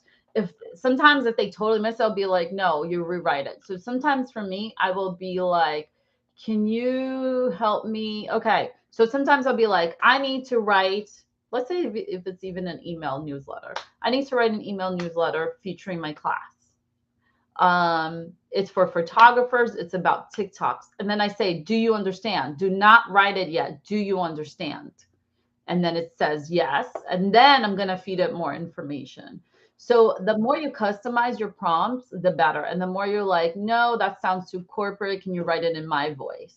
So let's say it comes back with a caption that sounds like really weird. Be like, oh, can you create a funny caption, a witty caption, an emotional caption? I'm not sure. I've also used it for, let's say I'm like, I need to create a 30-second video and I need a script, like a video script of what to say about X. It also works well for that. I even did a video where it was just affirmations for travel creators. And some of it I tweaked and then did a voiceover showing. So with prompting, you always want to really get nitty gritty. And then sometimes I'll be like, I need to create this newsletter for photographers. What are some questions you can ask me so I can help you? And it comes up with questions. Like it comes up with really good questions because it needs to understand the exercise better. So, never be afraid to say stop, rewrite, let's do that again. You missed a point, blah, blah, blah. All right, but great question. Okay, so now we're going to, where are we here? Okay, let's talk about the actual types of content. So, photo posts. Photo posts are doing really well. And a photo post is exactly that. It's basically like a carousel on IG. They're pushing photo posts for some reason. I don't know what it is, but that is great news for you guys. And today, at the end of the class, everyone's going to do a photo post. So start thinking about which shoot or what you want to feature. because we're going to do it together. Video posts. For you guys, if you have not been actively creating short form videos, I recommend to really stick the under 60 seconds, because if you go longer, that could just be overwhelming. I feel like that's a little bit more advanced, or that's more like a vlogging, unless you feel really comfortable and you can just go for it. Stories, for some reason lately, are getting a lot of views. So I do not treat the stories like IG. But as you build a community on TikTok, you will want to. You will want to be like, just showcasing that coffee, getting work done at this coffee shop today, and just add it to stories. And you don't even have to add a song if you don't want to. For some reason, they are pushing stories a lot, is what I've noticed. Going live, that's not really my strong point for the, if I were to continue the marketing account on there, that would be for me really big. So anybody in the educational side of things, or maybe another type of business, you're able to go live after 1K. Another huge milestone is the 10K, because then you're allowed for playlists, but that's also very advanced. I'm going to talk about shop really quickly. So the shop, they're pushing anything you're featuring for the shop. The shop can be interesting for you when you're talking about that stuff you have in common with your audience. So in the shop, you actually have sample. So I ordered 3 things and only cost me $10. They give you $50 credit where you can order a sample of something inside their shop and then create a video about it. I got the e.l.f. Halo Glow, and I can make money if anybody purchases it. I didn't do it to make money. I did it to share it because it is good for travel. It has to be related to your content, by the way. It can't just be something random. But I did it because I know they're pushing those videos because they want people to shop there. I don't know. I haven't looked into the shop for digital products or people that are pushing it.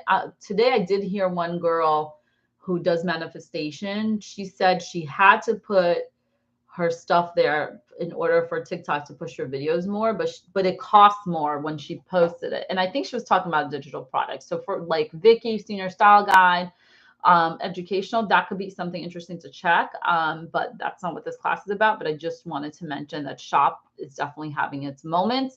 Basically, TikTok saw all these fashion girls making so much money on Amazon and decided to launch their own shop. That's what it is. And it's really all, at the end of the day, it's all these same sellers just selling like on Walmart, on Amazon, or on TikTok. All right. So photo posts, stories. Out of these for you guys, it's mostly going to be photo posts and video posts. Some of you might be shop and stories. Playlist, not so much. Live, not so much. The video posts, the types of video posts. Video with sound just means a video. So let's say you have some footage of you photographing, some senior shoot. Take 3 clips of that, choose a sound, you're done. You're done. Video with voiceover, that is the one I love for my travel stuff. And the video with voiceover is going to be great for that how-to and the FAQ type of content. The reason why I prefer it versus talking head video, I make too many mistakes when I'm talking to the camera, and it's just too many takes. And remember, fuse likes, easy and convenient. So this is what I do. I edit the video, put the clips together, then I watch my own video and do a voiceover. So let's say here's Rita in her downtown Austin senior session. We decided to use this because of this. We had a blast. This was one of her favorite moments, yada, yada. Or a voiceover could be like, okay, here's some questions that I get about booking a newborn session with me. So, or let's say you film the brother, like Angie said, that one question gets like when there's a second child, how they're going to behave. So she could show like 20-second clip of that and just say, maybe you're worried that your child won't behave. The good news is she's watching, like I watched my own video, do my voiceover on the spot, or you could use ChatGPT if you feel like that doesn't come easy to you, to do a little voice script. Or maybe you're great with the talking head video. Maybe you're just great with putting that cell phone and saying, hey guys, I just wanted to do a quick video about this question I always ask about like what to do with the younger brother and they're not behaving for the session. Well, the good news is I have this, I have this guide, plus I have lollipops, whatever. So these are basically the main types of video posts. And there's also some dance. I do dance once in there to just hit a milestone or kind of like, you know, to make fun. I like comedy too. So I did like, I don't know if you guys seen the pickpocketer audio that's trending, the pickpocketers in Italy. So I did like a funny me putting on this like fanny pack, you know, buckling up, like, and I used that audio, and that video has like, I don't know, 16,000 views. All right. So like I said, typed, I think, well, actually, this is just a repeat. So engaging content. Let me just delete this. Oopsies. Where? Oh, no. Did I just skip? Just kidding. I shouldn't have deleted that. I'm actually in the wrong slide. Okay. So now we're going to dig in deeper because we're getting more in the nitty gritty of how the SEO works in TikTok, and hashtags are going to be a part of it. So everyone right now, I want you to grab your phones, but does anybody need a little just bathroom break? Because it's 1:20 already. I knew this class would be more like 2 hours. Does anyone need a little break? We good? But Angie has a question. Oh, yes? Angie has a question. When making videos, how long should they be for better performance? Sorry if I already mentioned. No problem. Okay. So they're pushing longer format videos. That's a given. But I still think people don't watch longer video. It really will depend. So if you're newer, I say stick to the under 60 seconds for now. And then if there's a trend, you'll see in the trend might be like 8 seconds, which is crazy. So I say for you guys, stick under 60 seconds until you get a little bit more advanced. That's the best advice I have. Okay, so everyone, I want you to grab your phones right now, and I want you to open TikTok. We're gonna do it together, class. Okay. Okay. So we're going to open TikTok, and I want you to first, because this doesn't work for every topic, and that's why I had to go through this myself and do it a few times. Ooh. So I'm gonna lower my audio so I don't sound crazy. But first, I want you to search for your city and things to do. So I'm gonna put here Fort Lauderdale things to do. Fort Lauderdale is about half an hour. And I am going to need some volunteers for this. So what you're going to do is after you put your city plus things to do, I want you to scroll down until you get to people also search for. So who wants to volunteer? There might be two. There might be two sections for that. Anyone able to hop on? Okay, perfect. Okay, so now that you search Detroit things to do, I want you to scroll down until you see either people also search for. I'm just going to stop my sharing for now. People also search for, or the other area is other search for. What do you see? Okay. What are the other searches for? What does it say?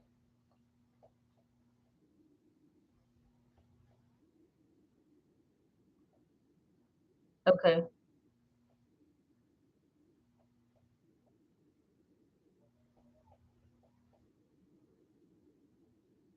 Oh, that's a great one for you, because that will tackle both boudoir and weddings. What we're going to do is you're actually going to take a screenshot of that part where it says other search for. I want you guys to take a screenshot. Then you're going to scroll down and see if there's another section like that, which for me there is. I want you to also read me a couple of those and then take a screenshot.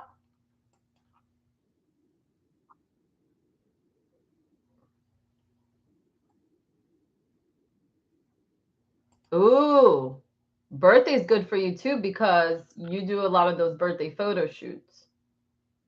Okay, so we're going to take a screenshot of that as well. Everyone else is following along. Take a screenshot of that. And now these are going to become topics. There also, some of these are going to become hashtags. So the other thing we want to do, Katrina, is click on the, and you might, please lower your volume, but click on the very first video that shows up when you search the Detroit things to do.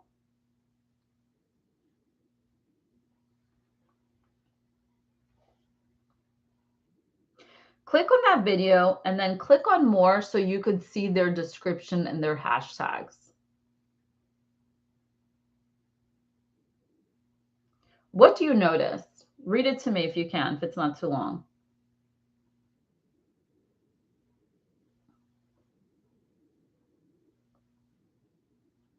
Is that the hashtags?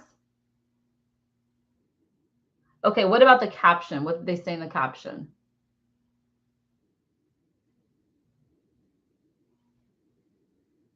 Okay. Okay. Okay. So the interesting thing, and I want anybody else to also chime in. For my top video, they actually, that wasn't a hashtag, but in their caption, it says 3 things you must do in Fort Lauderdale. So do you see how the algorithm is going through the caption and hashtags? It's not one or the other. They all work in conjunction. Those hashtags that you just read, that's going to be good for your list too. So with hashtags, you're going to have to either create another tab on our doc or maybe like just a little notes section. Actually, I prefer actually here. Hold on, let me show you. I'm raising my own hand. So what you want to do is you want to start copying hashtags here under your content pillars. You guys see here? So here, these numbers, this is where you're going to paste them. So, oh, do you just see me? Oh, sorry. Hold on. So in our doc under content pillars, just paste the hashtags based on the content pillars. So the ones you read, they're really good. So I would either take a screenshot to write it in here later or already write it in. Okay. All right. So now we're going to do, Katrina, is now that we do that, now I want you to check for location, Detroit, just Detroit photographer. So just go to the search and put Detroit photographer. And everyone do this for your own town. Yes. And now instead of looking for the people to search for, which you're probably not going to find, I want you to toggle. Do you see how it says top and then all the other things? I want you to, you're going to scroll with your finger right until you get to hashtags. So after shop, live, places, hashtags. Now, what do you see? You're going to see the hashtags and how many views that hashtag has. Do you see that? So the question, Fuse, do we use hashtags that are saturated or do we avoid those? In the TikTok world, I use a mix and I will use a hashtag that has a lot of views. I haven't come to a conclusion that it's like IG in that sense. So I will use, so Detroit Photographer has 12.9 million views. You see that? But Detroit Photography has less, so less competitive. Metro Detroit Photographer has even less competitive. So out of those 3, the less competitive does win, but doesn't mean I'm not going to use the main one. The ones with the lower views, it's going to be a lot easier for my videos to go on top. So for example, let's say Detroit Family Photographer, 26,000 views. Your video can rank. So this is how you guys are going to find hashtags for each of your content pillar. Might be easy to take a screenshot at first and then write it in because it's going to be harder to copy. So I have here like as an exercise for you to save 5 of your favorites. And then you could get into, Detroit wedding photographer. So we started off a little bit broader.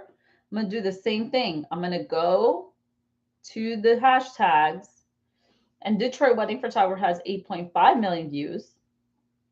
But then I might do Detroit weddings, Detroit bride, and do the same thing and go over the hashtags. The other thing you guys can do here that I think is interesting, you can do you see how on top, Katrina, the search bar, there's a two little toggle thing to filter? Oh wait, that's not the one. Hold on. You can when you're under top videos, I think it's top videos. Yes. If you go back to top instead of hashtags and you click on the right on the top next to your search bar, there's a filter where you can actually do it by category. And also, let's say I don't want a video that's 3 years old or 6 months old. I could just say who's trending this week or what are the top videos in the last 3 months and then hit apply. And then that's also going to change. Mhm. And then there's the two little bars on the top right of the search box. Do you see the two lines with the circle?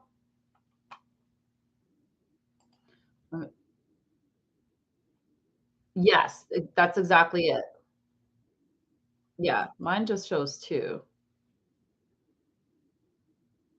Yes, yes, filter. So mine just says filter. So then here, I might want like count. I might just want so let's say this happened to me. I was looking for bedroom ideas, but I didn't want to see the videos I've watched. So I say unwatched that I haven't seen yet. So I click that filter and I might want like if you're ever looking for coupons, this is a great way to just say this week what's happening at Walgreens. But anyway, but you shouldn't because that has nothing to do with your well, it might have something to do with your target audience, but so it's not the feedback. So you could actually filter this as well. So anybody wants to go, Jill came later. Hi, Jill. Are you able to get on? Melissa, that I haven't heard from. I don't know if Vicky's still on or not. Anybody else? So we could do this together. And then I want you guys to really like share with me what my others for what is ridiculous, Stacy. Now I gotta hear this. So Stacy said my other search for is ridiculous. Now you gotta give us context so we understand. Oh, she can't. Melissa can't mute. Stacy, can you or can you write? Let's see if Stacy can give us more. Okay. So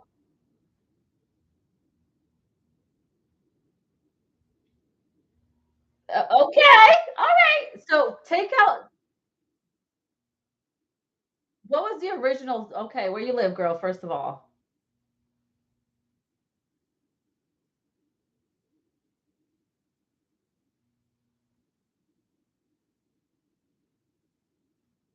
Okay. But did you first put just your town and things to do? Okay. And then this is what the other things are coming up? Or you went deeper and you clicked on fun things to do. Is that what you're saying?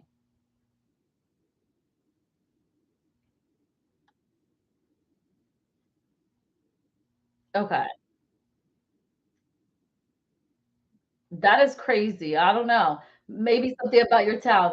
But maybe what you need to do first is things to do and then click on the button instead of you writing out fun things to do. Click on the button that they said search for that isn't crazy like prison or home births. Does that make sense? And then you might find more ideas here. So the exercise here is really important. This has to be done. You cannot escape this exercise. You need to find 5 hashtags, and I'm gonna give you guys a few minutes now. I want us to find 5 hashtags for each content pillar.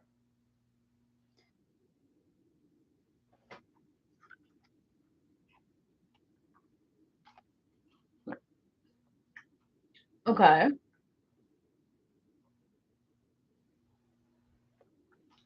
perfect. Perfect. Yeah, because I had in here, what else did I have? Check location plus the genre. That was the next prompt. So location plus the genre of photography. Let me see if I have anything else here. Okay. Yes.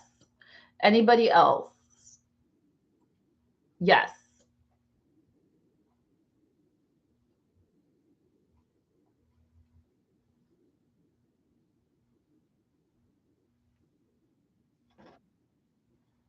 Ah,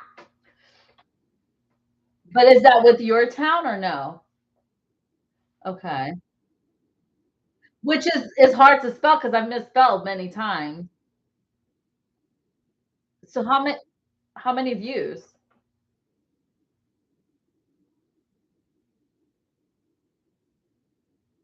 Okay, I would use both on the hashtag sign, but on my caption, I would always properly spell it out.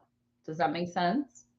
All right, Shelly, no problem. And also in the beginning, I have more things about just getting started. But Shelly, if you have TikTok, just the app itself, you don't have to have like a full out, blown out account for you to do this exercise. So if you want help in just getting started with some of these hashtags and what we're doing here, let me know. You can unmute yourself. And I'm just so glad you're here. And I love your profile photo because it's basically me with a hat. um There's a secret tulip garden, Fairfield, Stacy. Oh, look at us giving tips here. Awesome. Anybody else? So Stacy, Melissa can't. Oh, thanks. My mic isn't working. No problem. But if you want to write in for me to see anything, Jill as well. I know some of y'all might have a day job and we're past the lunch hour. But right now, I want you to do a little research in TikTok. What I also do is I'll go to the top ranking video or the following and look at their hashtags. So let's take a couple of minutes. I'm gonna actually take a bite of my sandwich. I want to take a couple of minutes and see if you guys can come up with 5 hashtags because I don't want you to leave here and having this as a big to do. I really want you to leave already with like actionable things and hashtags that you can have and utilize. If anybody wants to share in the chat, I'm going to mute myself. 2 minutes. I'm going to give you guys 2 minutes.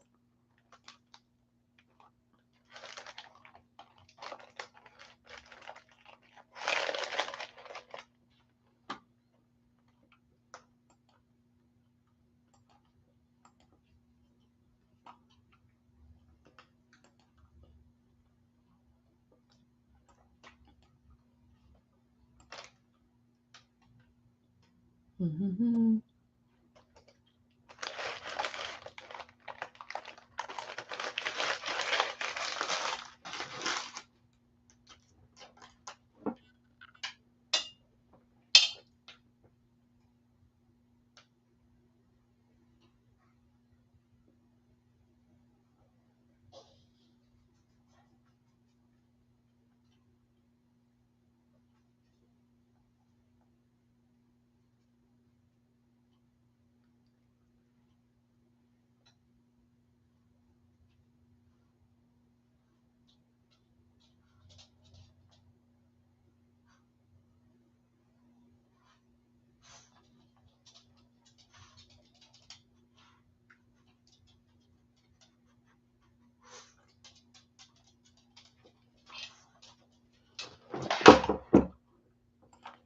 Does anybody want to share any other surprising things?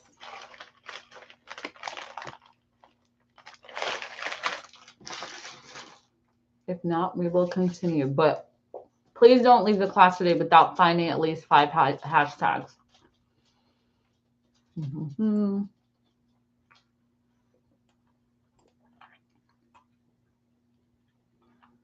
Okay. All right. Let me share my screen again. I think we are good on that. We have a few more things to go. Okay. You guys see my Canva presentation, and the Canva presentation will also be in that Google Drive for you guys later, and a few other things that I have not announced, but I will share. You guys see my screen, Katrina? Am I muted? No. Okay. Lacey says yes. Okay. So I'm going to chat real quick about, wait, I just want to start here. Oh, here. Yeah. So here's a, sorry. Okay, perfect. So what has changed in TikTok? So the TikTok algorithm is not the amazing thing it was previously. I have to say that's kind of sad. That's okay.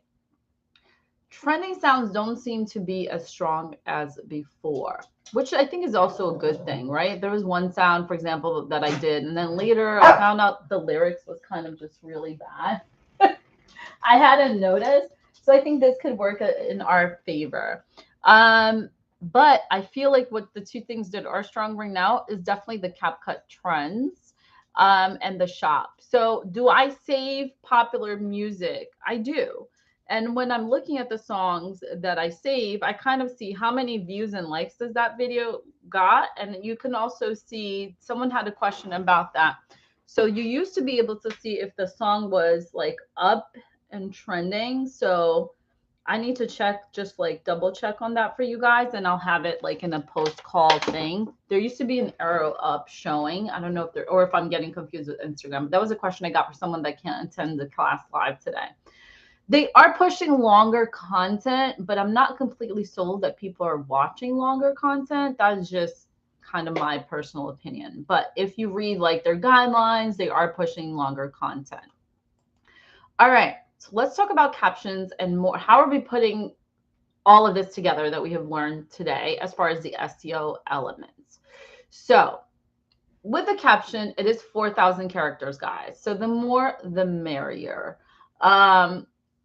As you can see with, when I looked up Fort Lauderdale things to do, the first guy had a very short caption, but he had the word to do. He did have a word to do.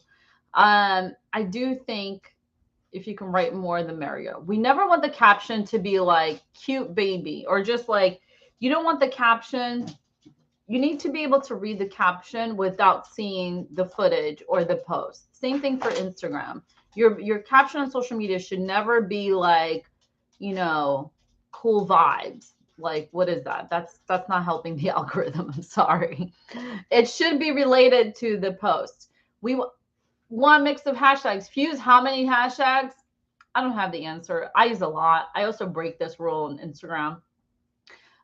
You know, I did play around with like 6, but sometimes I'll add a lot. What I love about TikTok is once you use the hashtag and the next time you're going to post, the hashtag is saved that you've recently used. So I'm just toggling it again, because this whole having to copy hashtags from somewhere else or retype it is annoying to me. Remember, easy and convenient.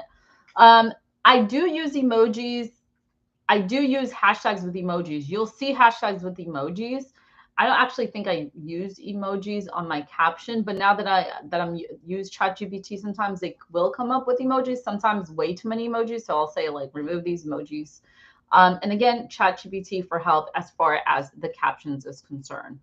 Let's put it all together, the TikTok SEO elements. This I have tested, and this I can affirm, except for the cover part, which that's why there's a question mark. So what is the algorithm doing in order to understand what your content is about? First, it is looking at the captions on the posts. Second, really, really, really important SEO element is the captions for the audio. We'll talk a little bit more about that. Then the hashtags, the geotagging. So I say 80% of your videos should be geotagged. We'll talk a little bit more about that, and the TikTok SEO cover. So let's get into the captions for audio a little bit more. Ideally, you should not use the captions from like another platform like InShot or Captions. You really should use the native TikTok captions. What does this mean? If you have any video where you're talking head, or you have a voiceover or a testimonials, you always, always, always, always, always, always want to turn the caption on. The algorithm scans that whole script, guys, and it helps reinforce your video for SEO. One thing that I needed to start doing because of like my accent and the fact that like I travel, so there's places that that caption is just awful. And it does have caption in other languages, I believe. Yes, it does. You want to fix the typos. So to fix the typo, it's really easy to click on the actual caption. There's a little pencil there, and you could just go through it. Like Fuse, it sometimes doesn't capture that I'm saying that. You want to fix the typos just so it becomes a little bit more professional. Also, like, so many people watch these without audio, so it's really important to capture that person's attention if there's any voice, if it's a voice related one. Hashtag variety. So when you think about hashtag variety, you think of the genre of your work, also the location. You know, so for me, like, I will use South, like, let's say if I'm doing here, you know, for Andrew, it'll be like Boca Raton moms, South Florida moms. You know, county, maybe, depend really where you live. Audience, you want to think about your audience. Like, who's this content for? Is it moms over 40? Is it high school teens? Is it Sacramento students? So the audience, I like adding a little bit of like the audience type of hashtags. Now, if you're a bigger brand like Senior Style Guide, for example, that you should use your own custom hashtags, because as you build, who knows, that could be like a thing. That could be a way of like, oh, everybody wants that thing or that shoe. So you can also like have your own branded hashtag. Okay. Geotag. Over 80% of your videos should be geotagged, if not all. So for me, I live in Margate, but I usually will tag it Coral Springs, the next town over. This is also really good if you live in a small town and you're like, oh, this is not the town I want to work in. You could just add the town itself. When featuring businesses, that business might come up under the geolocation. If it does, do that. If it doesn't, just put the general town it is. Now, airport videos do really, really well. If you're ever traveling, please do a video at the airport. Just anything. Show the airport. Just anything. Just, believe me, it gets pushed for many reasons. I think it's because they think you might have something newsworthy to say. And if you're traveling, always tag when you're traveling too, because that gets some views. It gets a boost. All right. The next step I want to talk about is the TikTok cover. I don't know if this affects SEO, but I know that it affects views. So the TikTok cover is when you're ready, let's say you have your video, you've written your caption, you have your hashtags, you're ready to basically publish that or whatever, you're going to save it to the draft. It asks you, do you want to add a cover? Sometimes I forget, but it's really ideally that you do. In that cover, it's really the title of your video. So you want to try to have a keyword if you can. There is something in the beginning when you're creating a video that it prompts you to add a description. I don't always do that because then I have this cover and I have that description. It just could start getting cluttered. But that's interesting to me as far as like, does that affect ranking as well? So that is something I am starting out to whatchamacallit, test out. All right. I want to talk about fall marketing really quick. Oh, I think we have a question. Yes, Angie.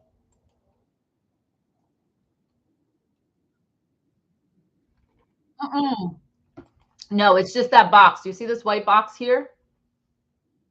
Yeah, that's what I mean. And yes, the thumbnail that's more interesting or like making a funny face might capture more attention.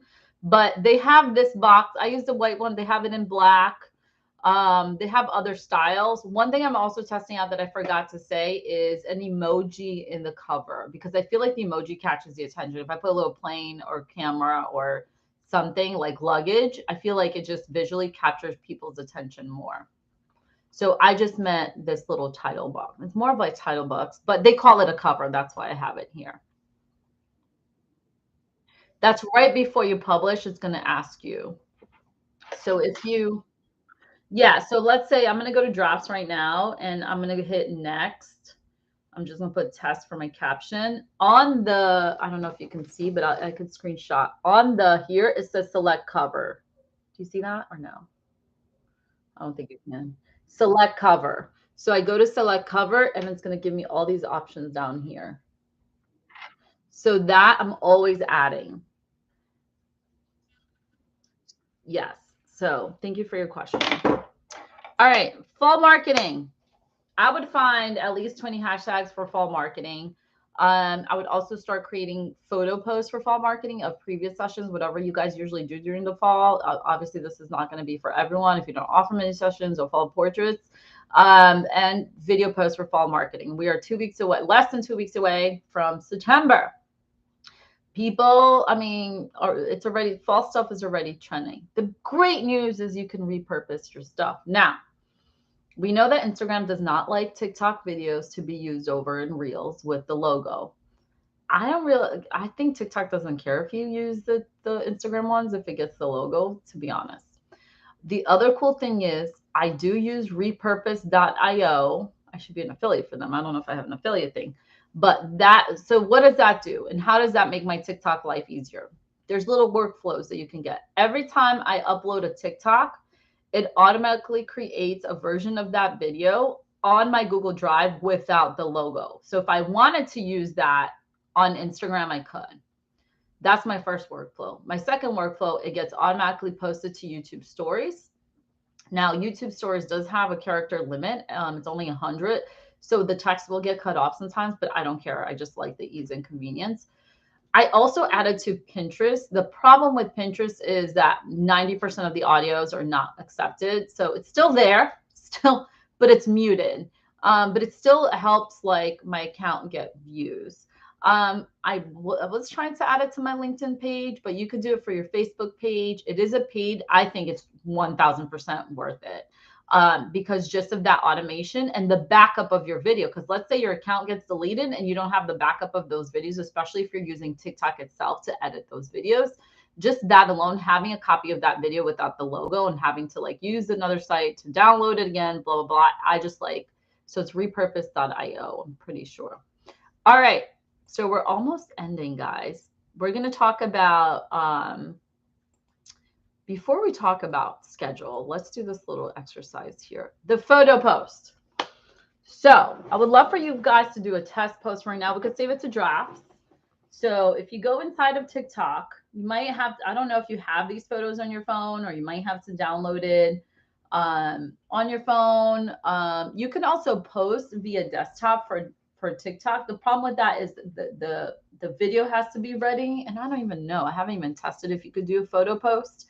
Maybe you can, because that to me it's easier. I just like things on the desktop, to be honest. But let's say you want to grab 5 photos. So let's say Angie grabs 5, like it could be from the same session or different sessions. Let's say it's holiday themed. I don't know. And all you do is hit the plus sign on TikTok, and then you're going to see that it says text, which I've never done actually. That's interesting. I don't know if that's new. Photo, then you're going to see 15 seconds, 60 seconds, and some of you are going to see 10 minutes, some of you are not. So you're going to click the photo, and you're basically going to, on your phone, if you're on your phone, pick 5 photos. So I'm just going to go hit select. I'm just going to do test. Then I'm going to hit next. Now it already picked a sound for me, and I kind of like it. Then I'm going to hit next again. I'm going to write out my caption. I could swap out, I could select the cover. Let's say, you know, well, this is my son, but let's say it's like back to school mini sessions. I don't know, made that up. And then you have your photo, you have your title. Yes.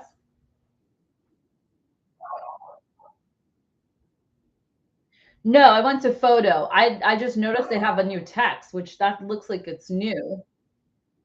Yeah, sorry, no, just photo. So you go photo, then you're gonna go to uploads. Then you're gonna find the 5 photos on your phone. So I'm talking about strictly phone, and I might do a separate video just about desktop. So I'm just gonna select. I'm just gonna do 5 photos. It could be up to 10, I believe. Then I'm gonna hit next. Now it also gives me the option to turn this into a video post, but I don't want that. I want a photo post. When I hit next, well, before I hit next, it actually already picked a song for me, and I like the song, to be honest. So once I see the song's okay, then it's going to just take me to my caption. But it also, for the photo post, there's a title. So let's say I put Fall Mini Sessions Detroit, pretending I'm Katrina. Inspo. So the title, you can do up to 90 characters. That's kind of a big title. So I would have keywords in there. I write my caption. Then I'll have some of my hashtags. And I'm just going to click add location. Okay. And I'm going to click drafts just to save it. So I would love for you guys to do that right now, just to get into that habit, just as a test. It doesn't have to be an actual post. I just want to see if there's anybody that has questions. Yes.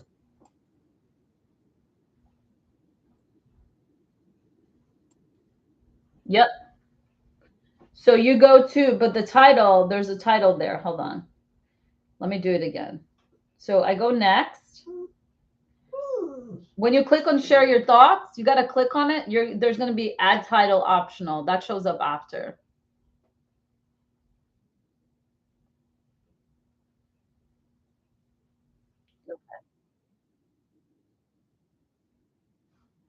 I use a lot. I recommend at least 5, bare minimum.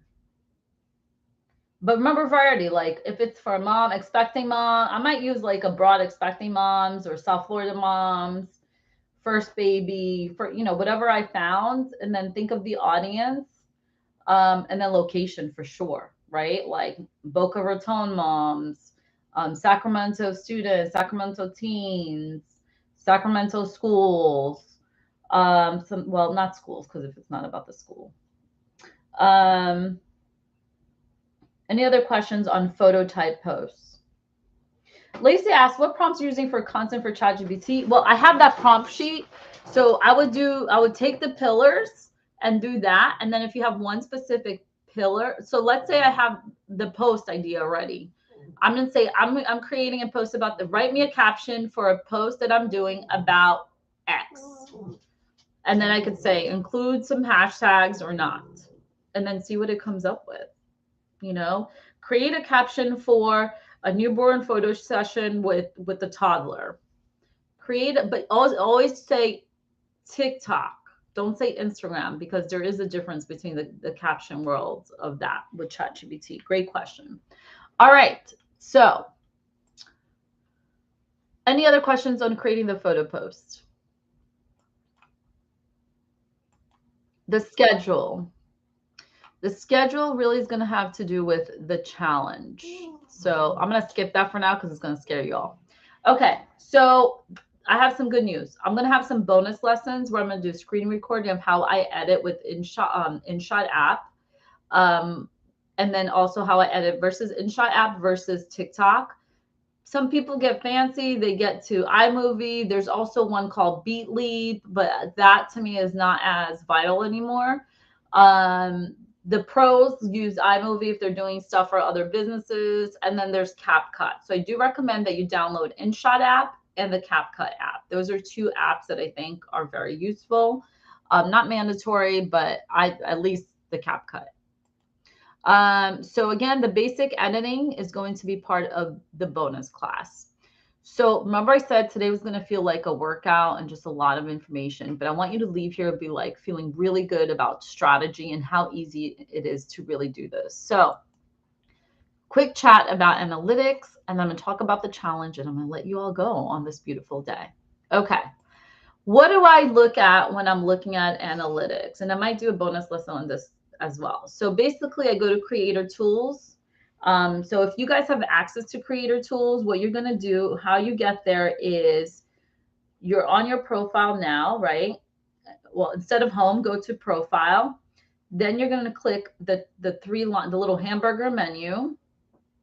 Then it's going to pull up a menu. You're going to hit creator tools, then analytics. So in analytics, they have overview, content, and followers. Also only shows the last 7 days. So the first thing you guys really want to analyze is your audience. I would love for you guys to do that now to tell me a little bit about your audience. But I don't want 7 days. Let's do let's do 60 days. So there that shows there's a drop down where you can change from 7 days to 60 days. Then I want you guys to hop over to followers. I don't know if you can see here, but followers. Then if you scroll down, I want you guys to tell me how many male versus female first. Let's see who's able to find this. And if you're new, you need at least 100 followers to get access to this. They limit you if you're at like 60 followers. So not all of you might have access to this, and that's okay. But those of you who do, can you share or write in the chat? What do you see?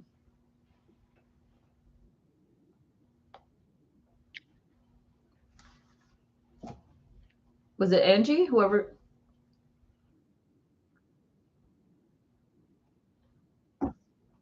Yes. So if you're brand new, it's going to collect. Anybody else? Yes. Okay, now swipe right under follower insights. Tell me the age. What is the number 1 group?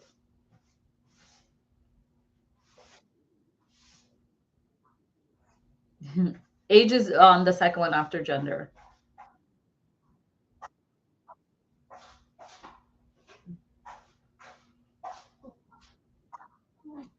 okay.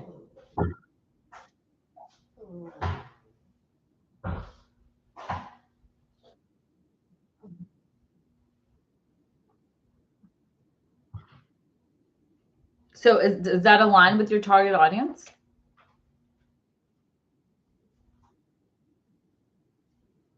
Okay. And second marriages, right? Okay, so that makes sense. Then let's scroll a bit more top cities.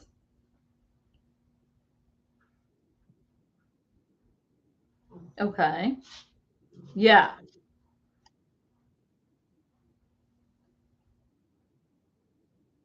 Okay. So with a little bit more geotagging and working more, hopefully in a month or two, that's going to change. Does that make sense?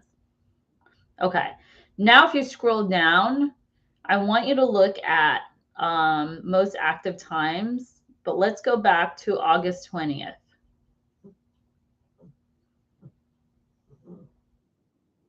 3 p.m. Okay. And then you'll see that different days means different things. I mean, as far as like the peak, mine is like 4 p.m., mine 4 p.m. and 5, which I'm very surprised. But then again, my content is travel, so it's people all over the world. It's not like location specific. But those are the things that you guys want to look at. The other thing is you do want to look at your content. Well, when they say trending, this kind of is off, to be honest. But then you want to go back to overview and you want to see if you're down or up as far as video views, likes, and comments. And then I don't really look at the for your inspiration if you scroll down, but I actually do think it's important because this is they're saying followers view what my followers have viewed because that could give me insights as well, like on the types of content that I need to be creating. But I keep it simple. That's really what I look at, and I don't get obsessed as well. And since a lot of you are going to be revamping, it's going to be important for you to check in 30 days and then 60 days, if that makes sense. All right. Question. Oh, I think she just, okay, she has to join from. Melissa says 19% you teach 24. Ooh, I think you just got to mute. Awesome. Let me just read here. Melissa says 33% and 25, 34. Is that aligned, Melissa, with what it should be? Melissa also has 59% female. That's so interesting. And again, if you guys don't have access, don't worry. Pretty soon you'll have, and you're going to be working towards that. No, I'm teens and seniors. But are the parents booking you more, Melissa? Because if they are, then that would make sense. But if you want to get more the younger folks, then this is an indicator of what content pillars you might want to be focusing on a little bit more to switch that up. Okay. So now we're going to talk about the challenge. The challenge that I recommend for you guys, now that you have this knowledge, you have the strategy doc, you have the ChatGPT prompts, is a 30-day TikTok challenge, posting 2 videos a day. Oh my God, view. And that could just be, let's say if you want to do it just during the week. Guys, this is what I do. I swear to you.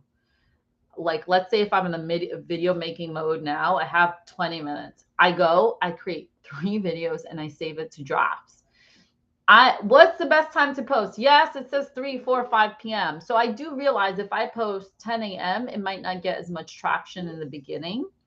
So, but what if I can't post at 4 p.m.? For my stuff, I know at night it does well. So I recommend like 2 videos a day, meaning try one in lunchtime and one at night.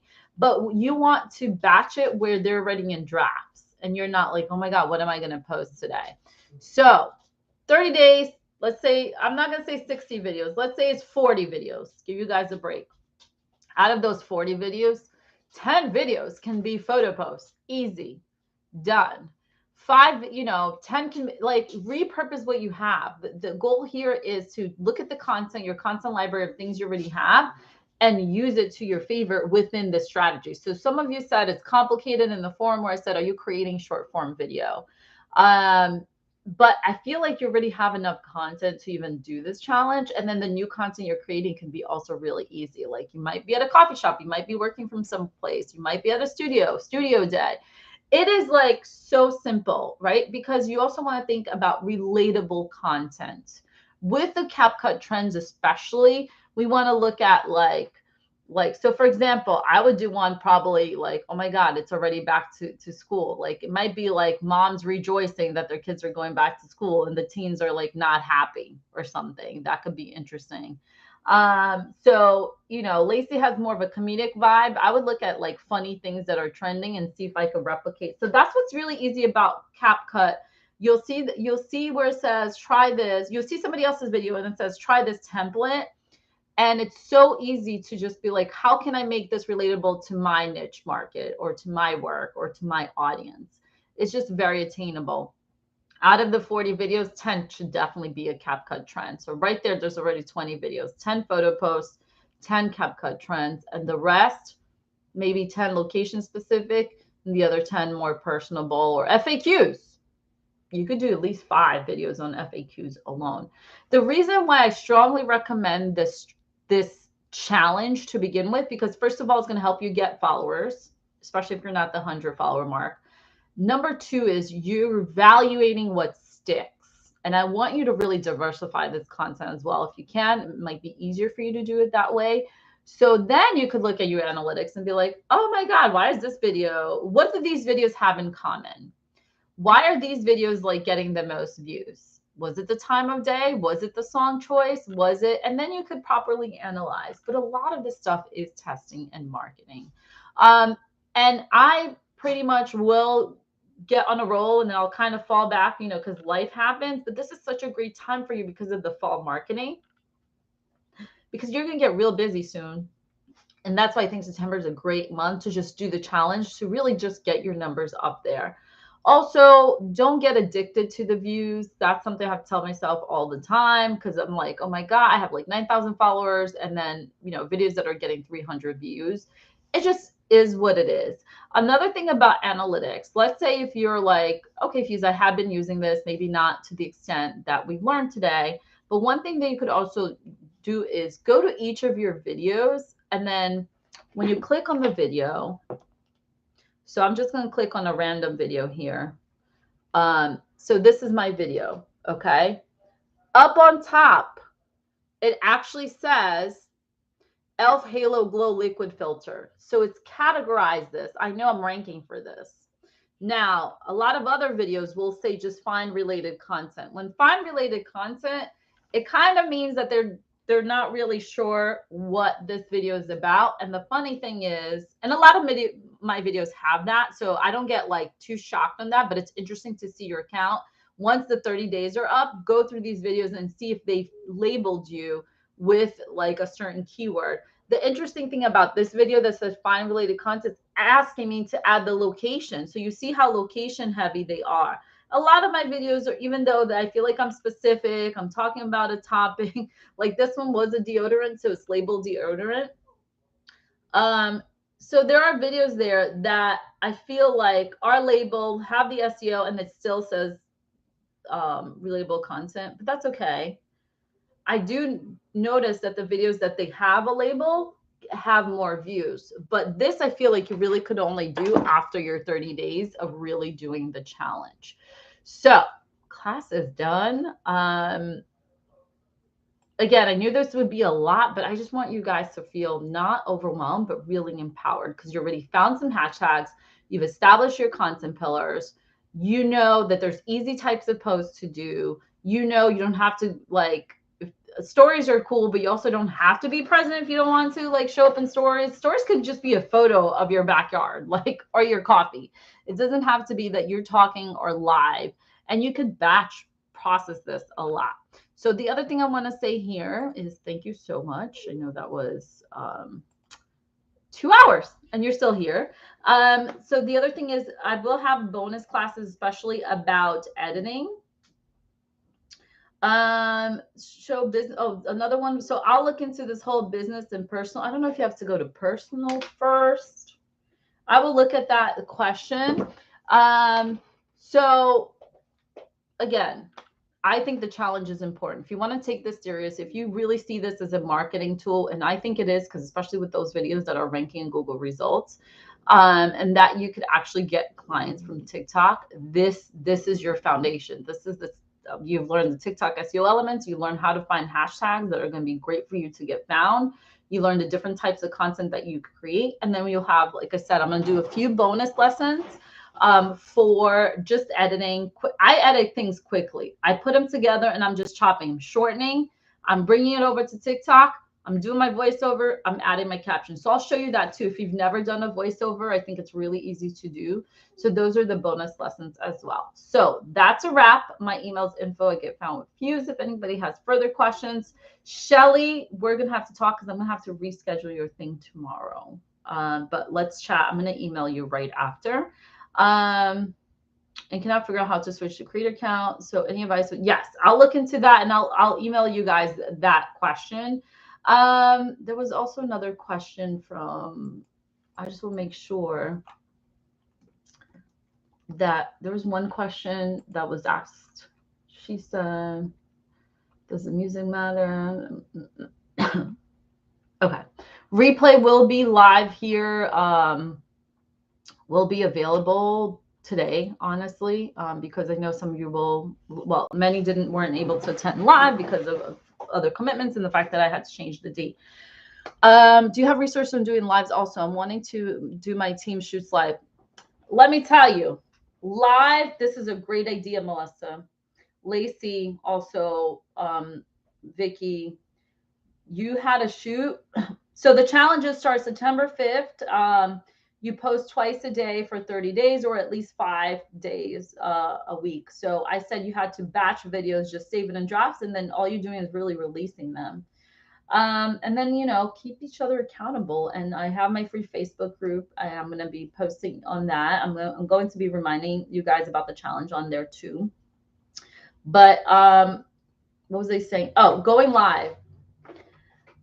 I see people do the silliest things going live. I say go live if you have a shoot that you can show. But one tip for going live is I would not show kids. I've seen people's accounts get knocked off. Like I wouldn't show a family shoot. Or when you want to make sure the kid is never left alone. There's always an adult and a child. So a newborn shoot, I would test it out. But again, I would just be, I think that one's like easier to show, like I'll maybe show, hey, I'm here.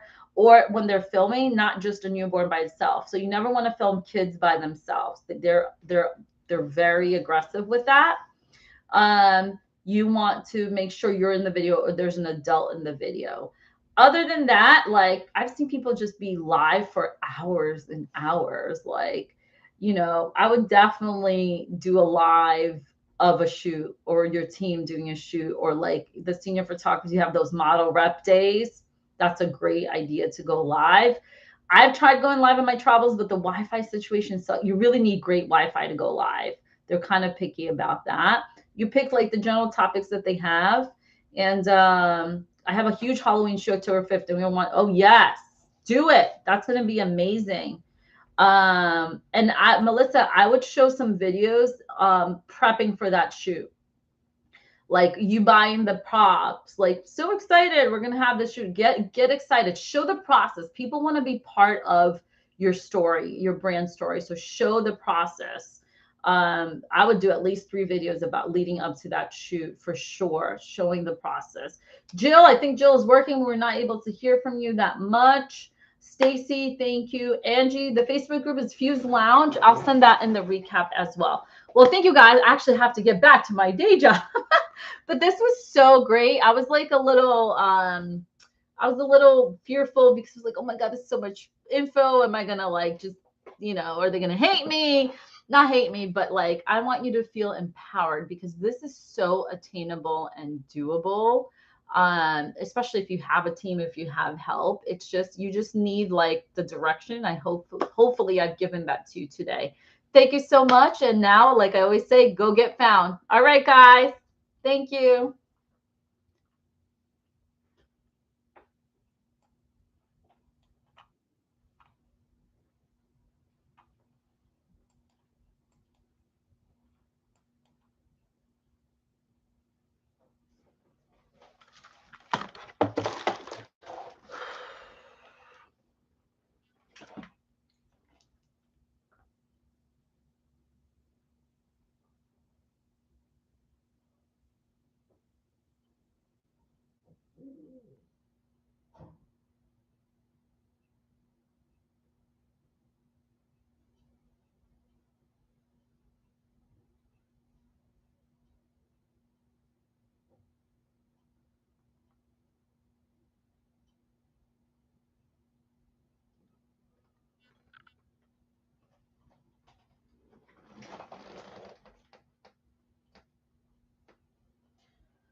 Cida, tô igual uma barata tonta. Mil desculpas. Eu achei que eu tinha falado amanhã. Peraí.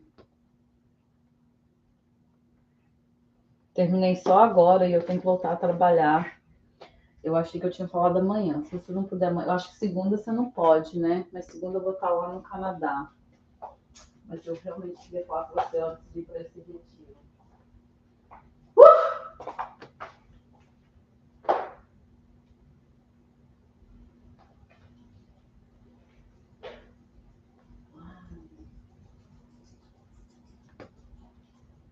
Fica aí, galera.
E eu não estava podendo, mas quando eu falei para você que seria hoje mais tarde, você falou que poderia. Então vamos fazer o seguinte, eu vou dar uma olhada aqui. Amanhã eu acho que eu consigo. No papel, botando aqui certinho, botava aqui, botava ali, botava ali. Não fizesse tudo.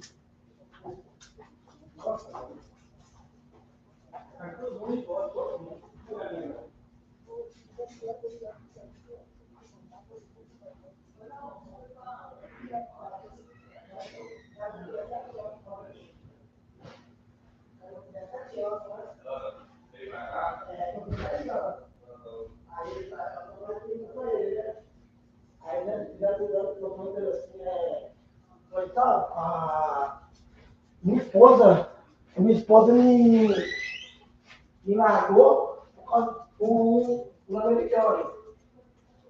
Aí ele falou assim pra ela, minha filha, você tá bom? Eu falei, cara, você tá bom demais. E a minha que me largou, vai pegar um pintor que ele estava pagando por igual. Cara, você não entendeu? O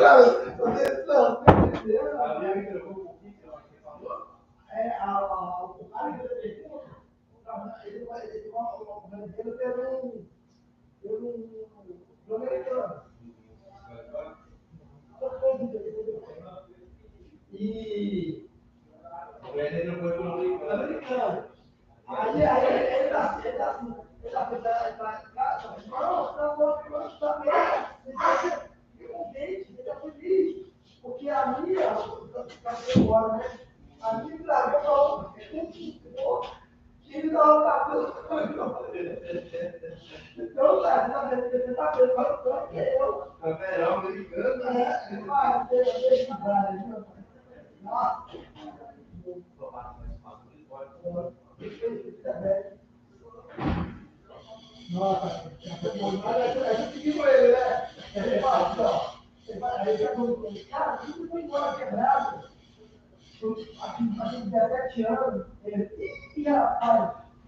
Aqui gordinho não, né? Aqui que foi embora sem dinheiro nenhum. Um lá que falou que você usou o seu dinheiro tudo com, sei lá, com droga. E não, foi cachaça mesmo, foi droga não. Esse mesmo. Com cachaça você não foi droga mesmo. Esse mesmo.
Os vídeos dele não tinha nada de nada. Os vídeos de pai aqui, é. Não, ele vai falando até que Ele motiva a gente a ir embora, né? Não, a ir embora e ela ficar também, né? Você não vai conseguir nada. Agora eu tenho que ficar mais mesmo, quebrado até hoje. não, ele mandou dele, ele estava falando que, né, que você vai, não, vem embora, você não sabe quem é não. Agora. Depois você volta. Não conhece, claro. Não, esse vídeo aí já fez. Eu falei, garoto, pra você dar fazer. Vambora. Ai.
Ele já tá assinando bem rápido, não. Pode deixar uma coisa dessa já pra baixo, né? Chega assim, É um papel? Não tinha papel. Não, meu papel ficou lá. nossa! Eu Então, o motivo tá todos contos. Ah, 14 contos, mas eu tô segredo no cerveja, rapaz. Desconversa. Vamos que vamos. 14 contos, claro.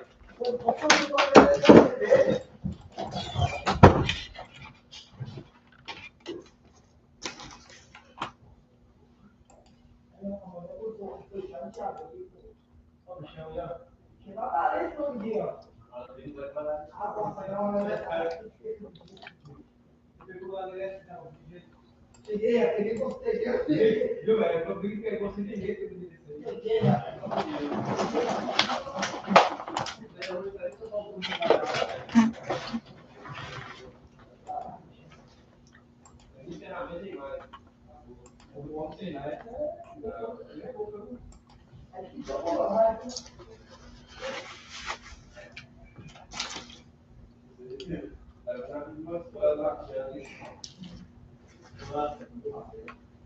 Deixa eu jogar no papel. Não, a água que dá porque eu passei no mundo de manhã, eu peguei o rumo todinho, o modelo vai estar no trabalho, eu passo no rumo de depois eu queria passar essa porra do meu vai passar para pegar a porra do papel. Eu levei um pedacinho, velho. 5 pés.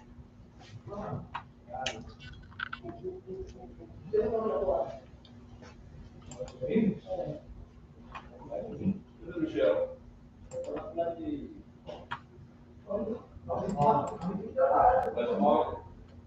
Eu estava ontem, estava na série 77. Aí tem uma casa lá, eu me ajudando. Bicho. A casa é assim, sabe? A rua assim, esquina. Só que casa nova. Não tem nem gerador.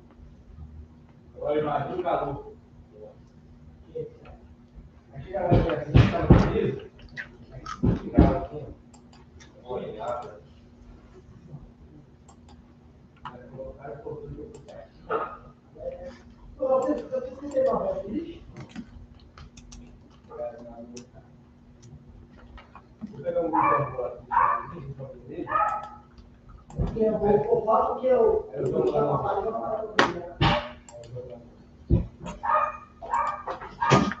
esse papel, vai colocar no papel e joga lá, entendeu?